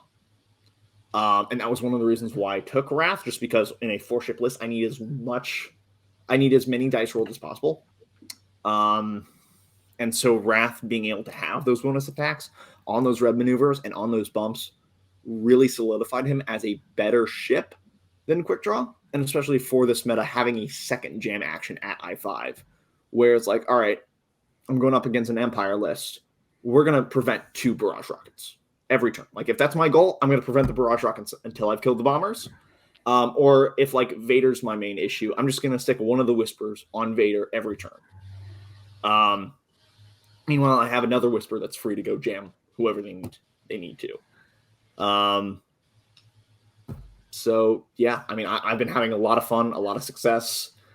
My draw was against a foe tie list on salvage. My worst scenario, her best scenario. And it came down to a road roll where if she goes first, I know where her Kylo goes, and my Kylo can then go kill her Kylo with a range one bullseye shot. But my Kylo went first, so I needed to boost into where her Kylo was at the start of the turn in order to go get the shot. But I didn't have the opportunity, and instead of rolling 4 dice double-minded, I rolled 2 dice with force. And that Kylo lived on 1. So it wasn't it was very back and forth. I went for the dive early on a couple ships, missed a whole bunch of attacks that I should have hit. She rolled out of a couple attacks. I got lucky. Wrath took 4 damage from the first shot that she had with structural and panicked, and then managed to just limp away for the rest of the game. So I got lucky in that aspect that I think she had 1 more shot in the Wrath that she ended up blanking out on. But it was a very good game overall. And I'm very happy with this list. It will be my main list for a long, long time until I find something that is significantly stronger. All right. So JJ, the last list that we're going to cover from this one, then we're going to move on from this tournament. Sorry. Is Phase. What did Phase run in Separatist? And I will say, this is probably a little bit Chrispy inspired, which was originally Tanner inspired. So we're just going to call it there. That's true. Because technically Tanner called the Hondo move before Chrispy did. That's correct. That is correct. So we got a CIS list here being run by FaZe. We got Pre Vizsla with Notorious, Tail Gunner, Deadman Switch, and the Swivel Wing. General Grievous with Marksmanship, Impervium Plating, or Afterburners, and Solus 1. Volan Dawson, the Tri-Fighter with Marksmanship, Overtune Modulators, and Shield Upgrade. DGS 047 with Hondo Naka and the Stabilizers. And then DFS 081 with Energy Shell Charges, Indie Calcs, and Grappling Struts. This is a very fun list. I've been playing with bits and pieces of this particular list, and it's just a ton of fun. I mean, General Grievous plays totally different with the Afterburners. He feels more AC that way, especially if you're able to get the boost barrel roll combo off with Afterburners. He can really get into outmaneuvering opponents, even though he doesn't have outmaneuver. And then Pre Vizsla is just the beast. If you get into Pre Vizsla's face, he's going to shoot 4 to 5 dice at you, depending on your initiative. And with Notorious, if you're shooting at him, he's going to hit you back while you're strange. So there's definitely a lot of big hitter pieces on this one here. And then Hondo Naka just being able to either coordinate friendlies or jam your opponents as needed is really, really strong. I like this list a lot. Yeah. Hondo, all I can say is please don't raise his price anymore. Can we keep him at 8? He's not Bistan, for Christ's sake. But it is so much fun on an I1 to just kind of go in there and go, oh, I'm going to jam you. And they're like, oh, shit. Yep. Or they try to prep for it, and then you just coordinate yourself. Yep. You know how many times I had jammed Luke? So he doesn't get the action for the scramble or any of that stuff, and then has to take. He's like, do you want a target lock for your proton torpedoes, or do you want the scramble? Pick what you want, buddy. I'll tell you right now, I know what I'd pick, but And the strength of that being I1 is that you can line that up fairly easily because you have all of the information, right? You go into the planning phase, you can look at what your opponent has on the board and go, there's a stress ship there. I get a free jam action. Yep. There you go. I'm going to coordinate that ship. I'm going to jam someone else. It also, and I've been flying more CIS recently. I like him works. He works very well with Pre. Being able to coordinate the red reinforce before he goes into that first engagement, and then he just two banks, blues it away. And then he can take a lock on the open engage or a scenario action. And he's got that Reinforce. And now between Reinforce and Notorious, that is a ship that just you're going to ignore for as much as you can. But in the meantime, he's going to be throwing out some pretty heavy attacks. So it's like you're putting a big gun in the center of the board, and you're practically forcing your opponent to ignore it. Yeah, I'm actually a fan of taking Veteran Tail Gunner off of Pre Vizsla. I am not a fan of Pre Vizsla with Veteran Tail Gunner anymore. I don't know. That's just me, and that's because I run my pre differently. But anyway, I mean, I run my pre with Savage instead of Notorious because I think the reinforce is enough of a deterrent. But that's just me because you coordinate the reinforce and then you can move ahead and lock, and then you have lock force. Also, I think Savage's ability is really cool with a lot of the ships in CIS that stress themselves, like Tri-Fighters specifically. I love this Volan DOS build. The overtuned is really, really good for that first engage. And I've been very happy with a lot of the CIS stuff, and specifically, FaZe does not have Dirge. That's primary in his list. That's primarily because he doesn't own a rogue class.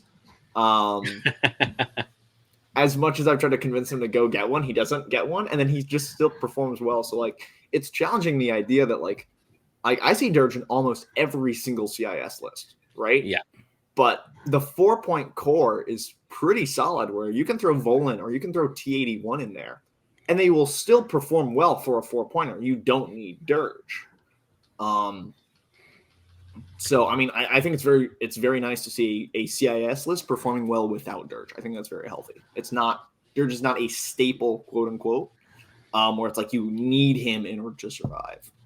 yeah, I think that's the big thing is foreseeing the discussion of do you have to have a staple. But I think that's a conversation for another day because I've been challenged on my discussion points on that before. So let's move on to the next one, Owl Central Games.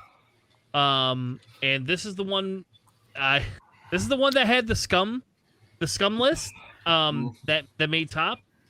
So I'm gonna go ahead, I'm gonna kick it off and say our Trancoom. I don't know what the hell. Yeah, I wish we had they force you to put names in there, even if it's not a last name.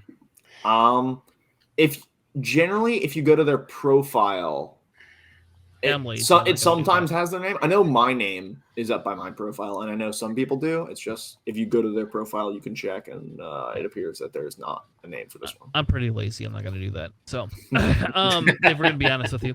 So, we talked about the new pattern analyzer. We talked about, how do we find archetypes? This is a 3-ship list. This is on the bottom 10% of lists that are making cut, we'll say, right? We aren't seeing a lot of 3-ship lists do super, super well. This one went 4-0. Went 4-0. So, congrats to whatever. We're going to call him Ryan. I'm just going to call him Ryan because that's the first R name that comes up. Ryan ran Calf, Eamon, and Q9. Calf has Proxy Mines, which even Proxy Mines went up 2 points. Still running them.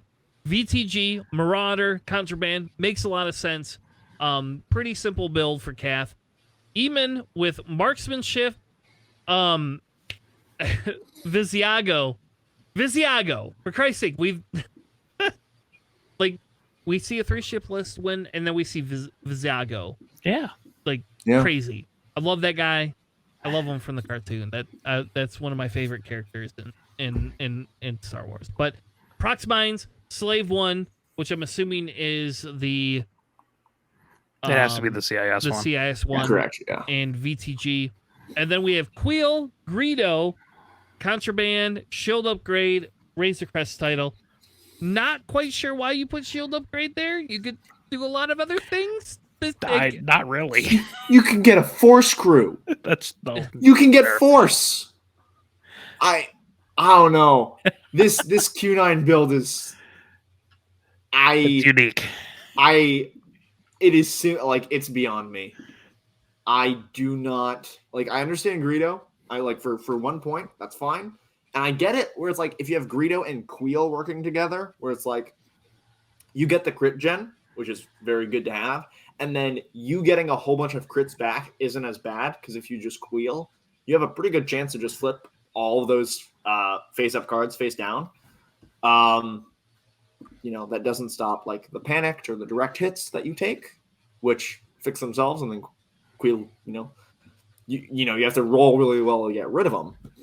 I sort of see the Cicatro idea.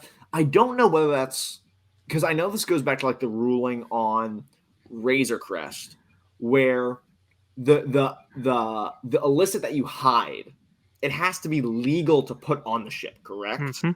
Yeah. As if it were there from the start, right? Like that's the ruling. Yeah. So you Correct. can't use Secatro to pull contraband off of Q9 and then use Razor Crest to flip up another contraband. Okay. I'm hoping that was not the idea, but like being able to toss contraband around to like someone who like stresses themselves constantly, where it's like, I haven't used my contraband yet. You just 4K'd. I might want you to 4K again. I'm going to go throw my contraband over to you. Yeah, you can swap the contraband between Cath and Q9.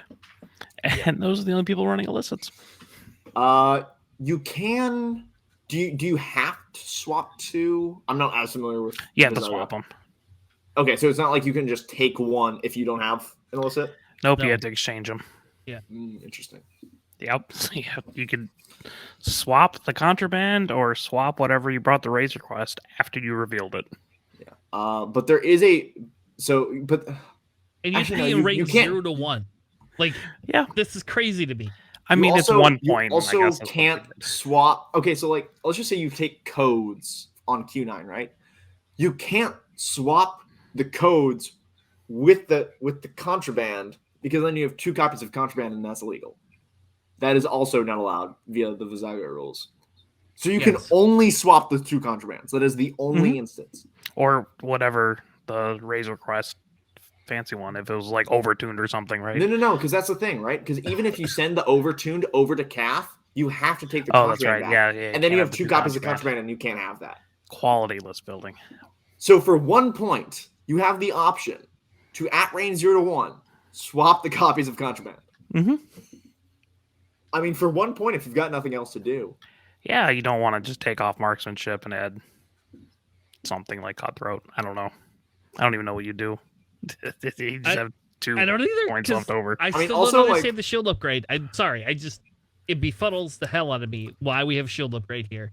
there's that's also just me. like Cat's ability is blank. She is just a proxy mine contraband vet tail fire spray. Yeah. I mean, I think it should be said that this was a 10-person store champ. And sort of running through the lists that they played, one is not in the system at all. Like one is not on roll better. Like the double decimator Hark list. They didn't play the double decimator Hark list. They played a first order salad of Gideon, Midnight, Quick Draw, Kylo, and Malorus. I don't think that's bad. I mean, I disagree with a lot of the loadouts on this first order list. But just the chassis are there. Played the runner up, which also is a very interesting list. And then you played 3 T70 and Ray, which is not a bad chassis list either. Once again, I'm sort of disagreeing with a couple of these upgrades on the T70s. Like it's the classic Death Ray, but some of these underslung blast. Okay, Can't get outmaneuvered if you put the underslug blaster cannon facing them. that's true. That's it. I don't know. Like this is it. Like it won. It like you have to give it. Like it went 4-0. It went 4-0. Like that. Like you have to give it that credit. I don't know. I'd like to see this go up against Vader or Han Luke, like some of the more meta staples that did not show up at this tournament. Because that's my issue with Scum right now is that I'm building and it's just like, all right, can you beat Han Luke? Can you beat Vader and Barrage Bombers? Can you beat anything that First Order has? Can you beat multiple jam tokens? Like, can you beat multiple jam actions a turn? And that's like, I don't know, like your initiative, what, 4-4-5? Yeah. It feels like you get cut up by an I6, and he didn't play an I6 all day. I mean, to be fair, fire sprays are fire sprays, but still, you know, you do have I mean, one. I mean, Yeah. Fire Spray's moving last. I mean, This might be the first tournament I've ever seen 2 Captain Harks flown. yeah. It's impressive. All right, let's move on to the next list. I Speaking will of say, Captain Hark, yeah. Speaking of Captain Hark, the list I chose in an effort, like I said. So obviously, I don't know what that archetype is. For Scum It's and new. Villainy. That's like it's old school. Double It's- fire spray plus we're other just gonna call it 6-point beef, ship. I guess. Yeah. That's It's where it's all gonna fall all on. medium bases. All medium bases, man. It's just Yes. beef. Though I would not take shield. All right, I cannot get over the shield upgrade. I'm sorry, it really is bothering me. Like you could run a cannon and Mm. you could run a cannon. I don't know. I just to me shield upgrade seems silly. But I have anyway, a very difficult time rolling out Q9, but it's gone. Yeah. I mean, Q9 lost the second crew slot, which now makes that very sad because normally it's just Mando Child. Yeah. You like Q9 will live for a long time, and now it's like, you can take like Ahsoka for like a single force, and generally that force should save you a lot of time during the game. Or like you take Babu Frick, so you can like do your ability back and forth, back and forth, back and forth. Babu Frick is a very like getting Babu and then being able to contraband as well. Very, very annoying. Very maneuverable, constantly shooting. It makes for fun times. I feel like, I mean, you can get, I don't know. It's, yeah, I don't know. I've got no answer there. The runner-up list: Hark and Tarkin. That's what they named it. It's got Captain Hark with Tarkin, Discipline, Veteran Tail Gunner, Mandalorian Optics. Got Tomax and Jonas and Reimer. Shocker what these are built out. Saturation Salvo Barrage Rockets. Bomblets on Jonas and Tomax. But Ion Torps on Reimer. And then 2 Black Squadron Aces. is your sister's fault? That is... Yeah. I feel like I might have built this out for D before, but I don't believe in that list. It's just kind of wonky. But I also hate bombers, so... I'm actually a big fan of this. This is actually something that I was playing around with after the points update. Just playing around with gauntlets and stuff. Had being able to use Grand Moff Tarkin in addition to having Mandalorian optics on Captain Hark. Essentially, during the system phase, you can acquire a lock with Captain Hark, and then use Grand Moff Tarkin to allow the rest of your list to obtain target locks onto that particular object that you've locked. Particularly, you want to use this against an enemy ship they have locked. This really helps double modify your ships to when they're shooting off their barrage rockets at an enemy there, and then using saturation salvo to make the hits even more devastating that way. This really helps with especially if you're playing your bombers a little more spread out, so that way you don't have to depend on having them in that small bubble along with Captain Jonas, and allows you to really have those mods even if you are doing like a K turn with the TIE bomber, and need to keep time on target. You at least still have those shots available with that target lock, which is really nice, and it's pretty good. I like it. Just remember, you are not rebels. You actually have to be in range to lock with Tarkin. That's right. Yeah, I was just, you have Jonas, right? So you're like, you have rerolls, sure. You have the flexibility. But it feels like right now the bombers have the lowest burden of execution in the game. They one straight focus and put out like 2.7 on average. With 2 rerolls and a focus. You don't need a big joust lane. Like you just need 2 ships wide with space for a 3rd ship back. It seems like you're doing the whole Mando Optics Tarkin build to double mod your TIE fighters, because the bombers are already self double modded. I mean, it gets okay. So like, what it does is that it gets the lock for the ion torpedo for Reimer, because normally Reimer just focuses anyway. So like, it allows the ion torpedo. and it double mods the Black Squadron aces, but I'm not sure how much more damage that provides than just having a Vader on the board. Because this could just be a Vader. But that doesn't rhyme. That's true. And that's the important part. Correct. I think the other part for me too is like I would almost trade out Captain Jonas just for putting in like Merrick style, for instance, for the same points, and have a higher initiative ship that also relies on having those target locks and being able to double mod his shots as well. I think that would probably be worth it a little bit more, but hey, it did well. Can we just like every time I hear Jonas, I just think of the Weezer song. My name is like every time. It's awful. Do do do do do do do do do. And I used to play that song on Rock Band on like whatever the hardest setting was. That's what we used to play that song on. I love that song. I play guitar. I love that damn thing. I hate Weezer. I'll be honest with you. Weezer, like I hate them. I think they're crap. Except for that song. I like that song. All right, let's move on to the next one. What is Hey, the look, next Duncan one? Howard won another store champ. He did, and he didn't know how to enter his list correctly, and he had Kyle Katarn, which is very sad. He also had a draw. I'm guessing against Adam Hill, but they did a proper top four. So here we have GNS, and I don't know where the hell GNS is. It just says the Eastern board. Duncan Howard won that one, and Alex, why don't you tell us what Duncan Howard ran?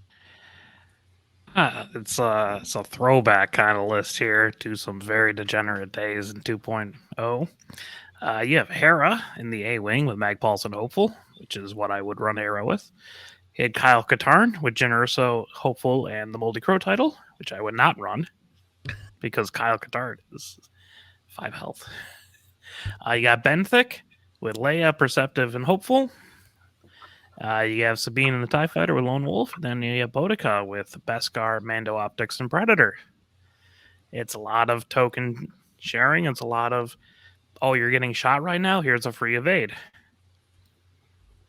And you can do some dirty things. I've played against this list before. It is very difficult to deal with and to approach unless you have a specific tech in your list to deal with something like this. Because generally, you can just stack 3 tokens on Hera per turn pretty regularly. Hera takes her focus action, gets a focus from Benthic, gets a focus from Kyle, and then you sit there with Jyn, and those are 3 focus/evade tokens.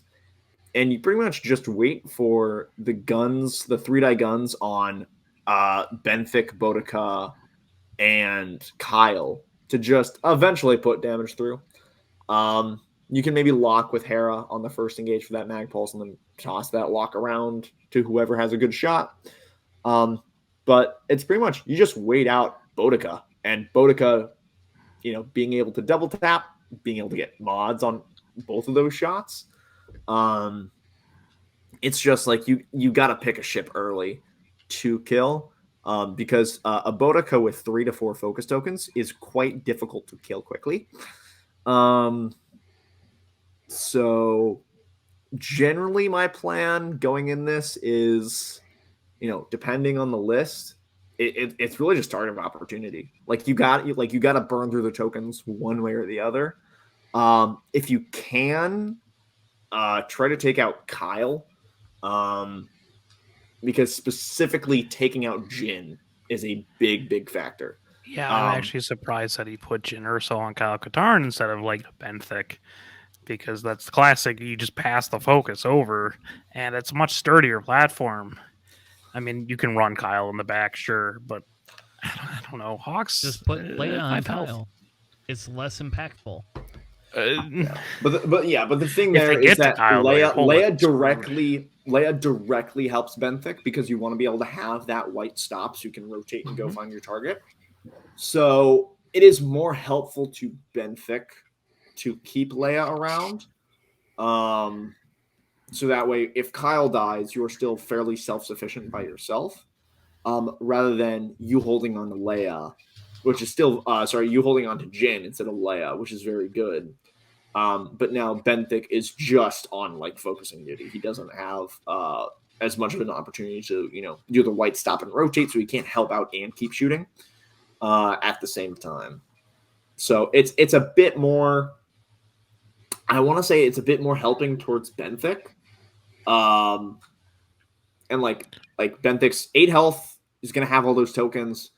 It's probably going to be a more consistent gun throughout the game. So if you want to prioritize keeping Benthic alive, that's a good way to do it. Yeah, I was going to say, I think in this particular list, Benthic will be out much more in combat.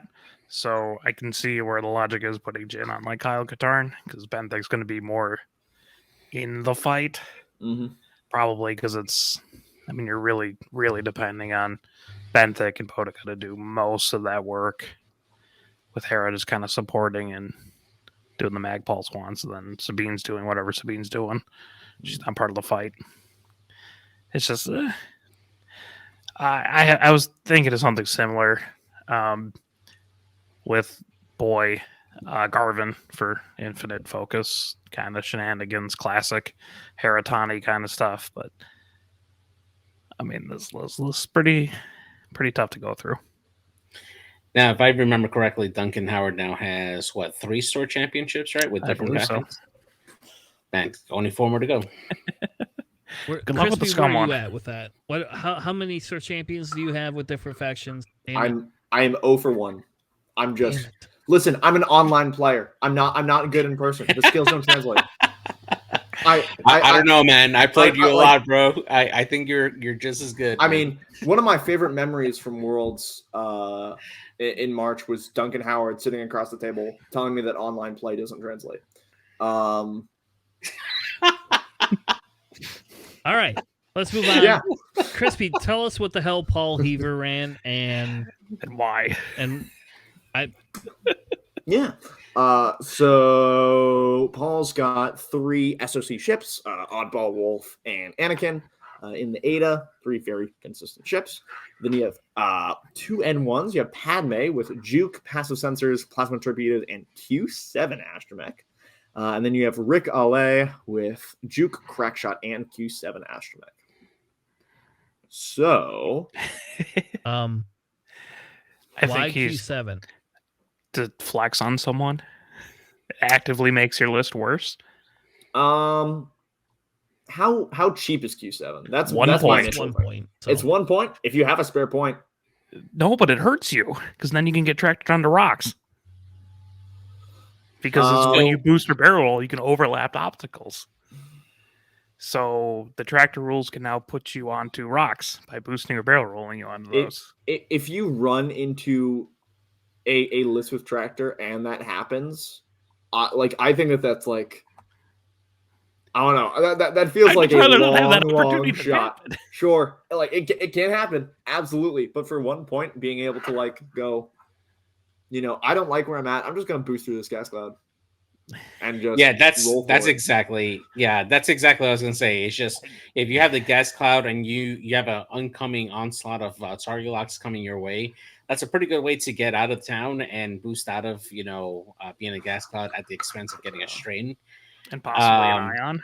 And possibly an ion. You automatically get the strain in a 50-50 getting ionized.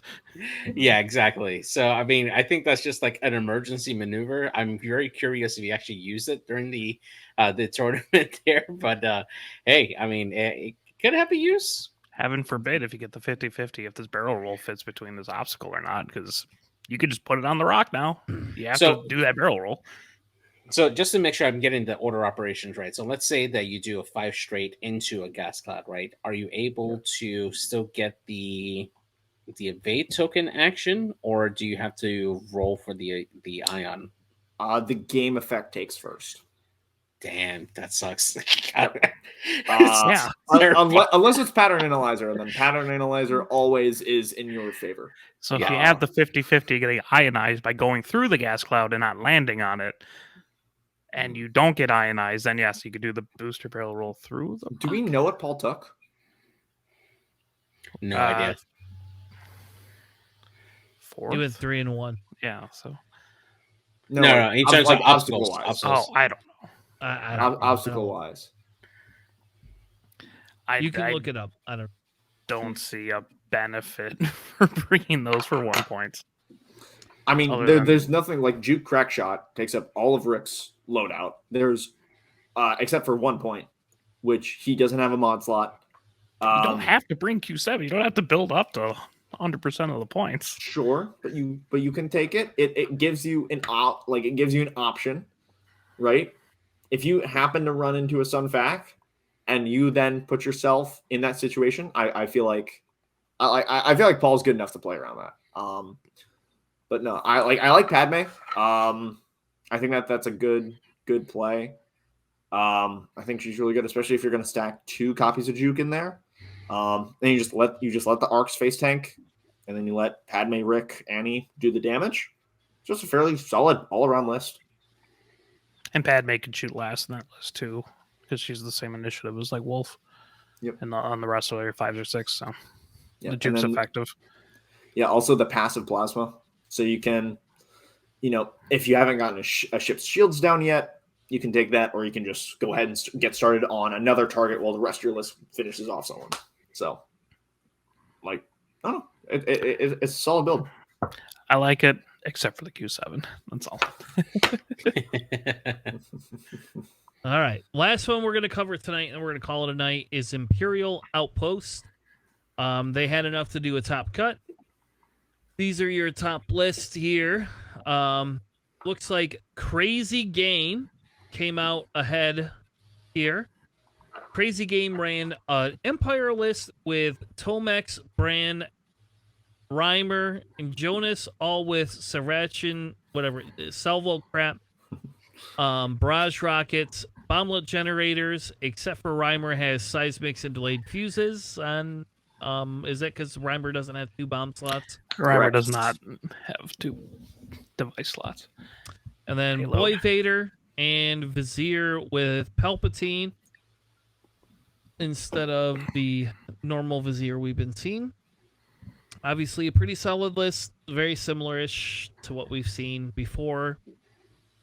Can you get ion bombs for 4 points? Mm-hmm. Yes. To me, I would take ion bombs over seismic charges. I would also, but I understand why you would want seismic charges. Yeah, but I think the ion bombs feels better because you're not taking target locks anyway. So, for you, it doesn't matter. Yeah, I mean, seismic hits like a wider area, so That's I true. can see that, Yeah. and especially with a lot of ships. Also, it clears up board space for Vizier. Yeah. The last list is Alex Farley. JJ, what scum list did he run? So I like this list a lot. This is actually something that I was playing around with for a while for Scum. So we got Fenrau here with Fearless Clan Training Shield Upgrade. Oterak with Fearless Clan Training, Mando Optics, Best Guard Reinforced Plating, Cad Bane with Marksmanship, Sync Laser Cannon, Xanadu Blood, and Zuckuss, and then Leighton Ashera with Lone Wolf and Ion Cannon, and then Bosk with Marksmanship and Expert Handling to round off the list. This is a solid 5-ship list there that can cover the board there. You have that objective grabber there with Leighton Ashera and Bosk being able to be those cheap objective grabbers that can easily make up their points of worth and objectives. And then you got the really good hitters with Fenrau and OT being able to go out there and try to deny tokens, punch really hard at range 1, and run away if they need to. Cad Bane being that nice range 3 support with Sync Laser Cannon, being able to potentially stress an opponent to limit their dice, or rather limit their dial for the follow-up shot if they do get end up passing that stress there. And then that allows for Fenrau to follow up with another range 1 shot if they're unable to, if they don't have a really good dial to help clear that stress. So it's a very solid list there. I like this one. Clan Training over Marksmanship. That's Yes. all I have to say. No, whoa, I've been running Fenrau with Clan Training, and I am very impressed with it. I think it opens up a lot, and I think it is definitely underutilized. I like it here. No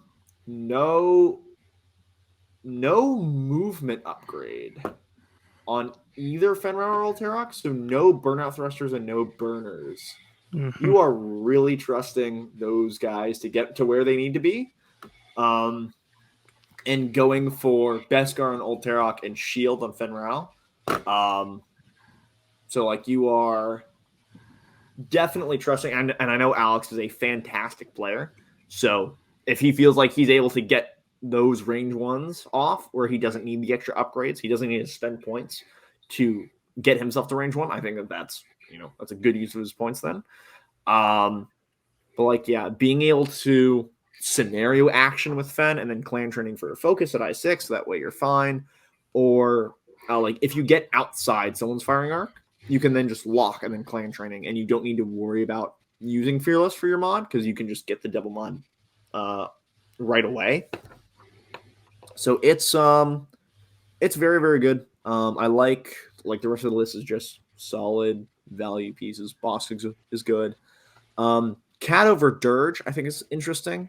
I understand. I love Cad Bane with Zuckuss. I'm personally an ion cannon fan over synced lasers, just because I'd rather have that extra die at range 1, and having a second ion cannon in there, where along the lines of with Leighton, you can shoot into medium base ships and potentially ionize them, and then being able to have the choice of if I ionize you, I may not need to pass the stress to you this turn. I can then say that I can save that token passing for next turn. But no, this just looks like a solid list. The issue is just if your fangs die, This is your offense. You have no output. You have no output for the rest of the game. Synced cannons, sure. Ion cannons, sure. Bosk is probably going to die upon being looked at. At least he put extra handling instead of Dead Man. People kept putting Dead Man on there. I'm like, have you played a game with like a Z95? They just shoot him like twice, and now it's dead. And now your ships around him are dead. You force straight at the enemy with Bosk. Yeah. If he takes 2 shots on the opening, hell, if he survives 2 shots and he lives to, distract your opponent's 3rd shot in the opening engage, that is 2 points well spent. Yeah. The most recent game I played with Skull Bosk, Z95, I think he rolled 13 straight evades. There you go. And that's the best dice luck I've ever had in my life. And I'm just like, huh. I mean, I'm a fan of 2 points. This entire first wave and didn't do anything. I mean, I'm a fan. I am in the. If there is something that turns my dial, it's 2-point ships that have loadout. I was going to say, is this better than BB-8? Yes. No. Bosk is not better than BB-8. I like BB-8 a lot more than Bosk. I play both consistently. BB-8 does dirty is a million times better. Don't tell me. Sabine is better than BB-8. I'll give you that. But Sabine is not nearly as personal as BB-8 is. And there's no reason for BB-8 to have loadout. I will there are very few hills I want to die on. That is one of them. I love just dropping like 3 or 4 of 8 tokens. Just be like, here, please shoot me. I have multiple rants about why BB-8 should not be 2-4. Make him 2-0 or make him 3-12. Just don't make him 2-4, please. I'm begging you. But no one listens to me. Is that why you disrespected my BB-8 when we played at Worlds? Yes, absolutely. So I will first engage kill BB-8 every round. I don't care if I have Poet range 1. I will take the range 3 shots at BB-8. You did? I did. I was there. That's hilarious. No. All right. We've moved off the rails. You should have brought that up during our what turns my dial segment. You know what? Maybe we'll do a pre-recorded segment where Chrispy gets what turns my dials, and then we'll react to it. Once a month. Like I'll come on, I'll record you, and then I'll just you don't have to join the rest of the cast. I'll just play that clip, and then we can all react to it. Because what turns Chrispy's dials is BB-8, not Finn. No, BB-8. Not Torkel Mux, nothing else, just BB-8. Just Correct. the stupid little droid that I don't That know. good. He does no damage. He does no damage. Wrong. Just Wrong. don't shoot at him. Just don't Wrong. shoot at him. What is He wrong does with you? emotional damage. No. BB-8's the secret killer. Oh my god, no, he's not. He shoots last. Oh my gosh. I've had back-to-back games. So like the whole reason that this started was I had back-to-back games where he one-shotted Midnight and then killed Kylo with shields up. Like did Oh my 4 to God. Midnight. Next game did 4 to Kylo. And Okay. then like 2 games later, almost soloed Blackout. Like I'm not even joking. I'm done with this guy. I'm absolutely done. He is dead on sight or he solos my list. Like I have to first round him. There's no other I have no other plan. Is it BB-8's fault or is it the lack of your green die showing up? I mean, No, I like BB-8 is the common factor here. Oh my god. All right. Next week on Plenty Face Syndicate, Chrispy comes on and spends 2 hours talking about why BB-8 should be non-existent. With that being said, thank you, Chrispy, for joining us. It was a good episode. We went a little bit longer than normal tonight, and I know I probably scrolled through all the other store champs. We are not going to cover as many as we had been doing. So tonight was kind of there's another hour worth of content. Tomorrow, or not tomorrow, next week. Oh boy. Next week we'll be covering a few of them. And we'll spend a little bit more time having the conversation about archetypes and different things like that. Next week, when we do our pattern analyzer segment. But next week, we're going to be covering, we're going to try to keep going through our list archetype scenario. I really want to get that segment buttoned up. And then we're going to be doing some other stuff, maybe some new player stuff coming up here in a couple of months.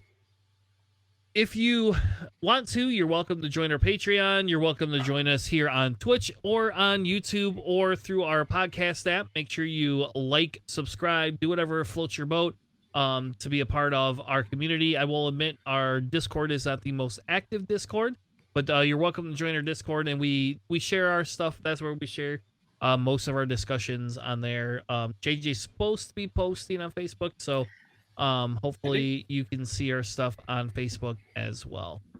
With that being said, thank you all. Have a good night, and we will see you on the flippity flop.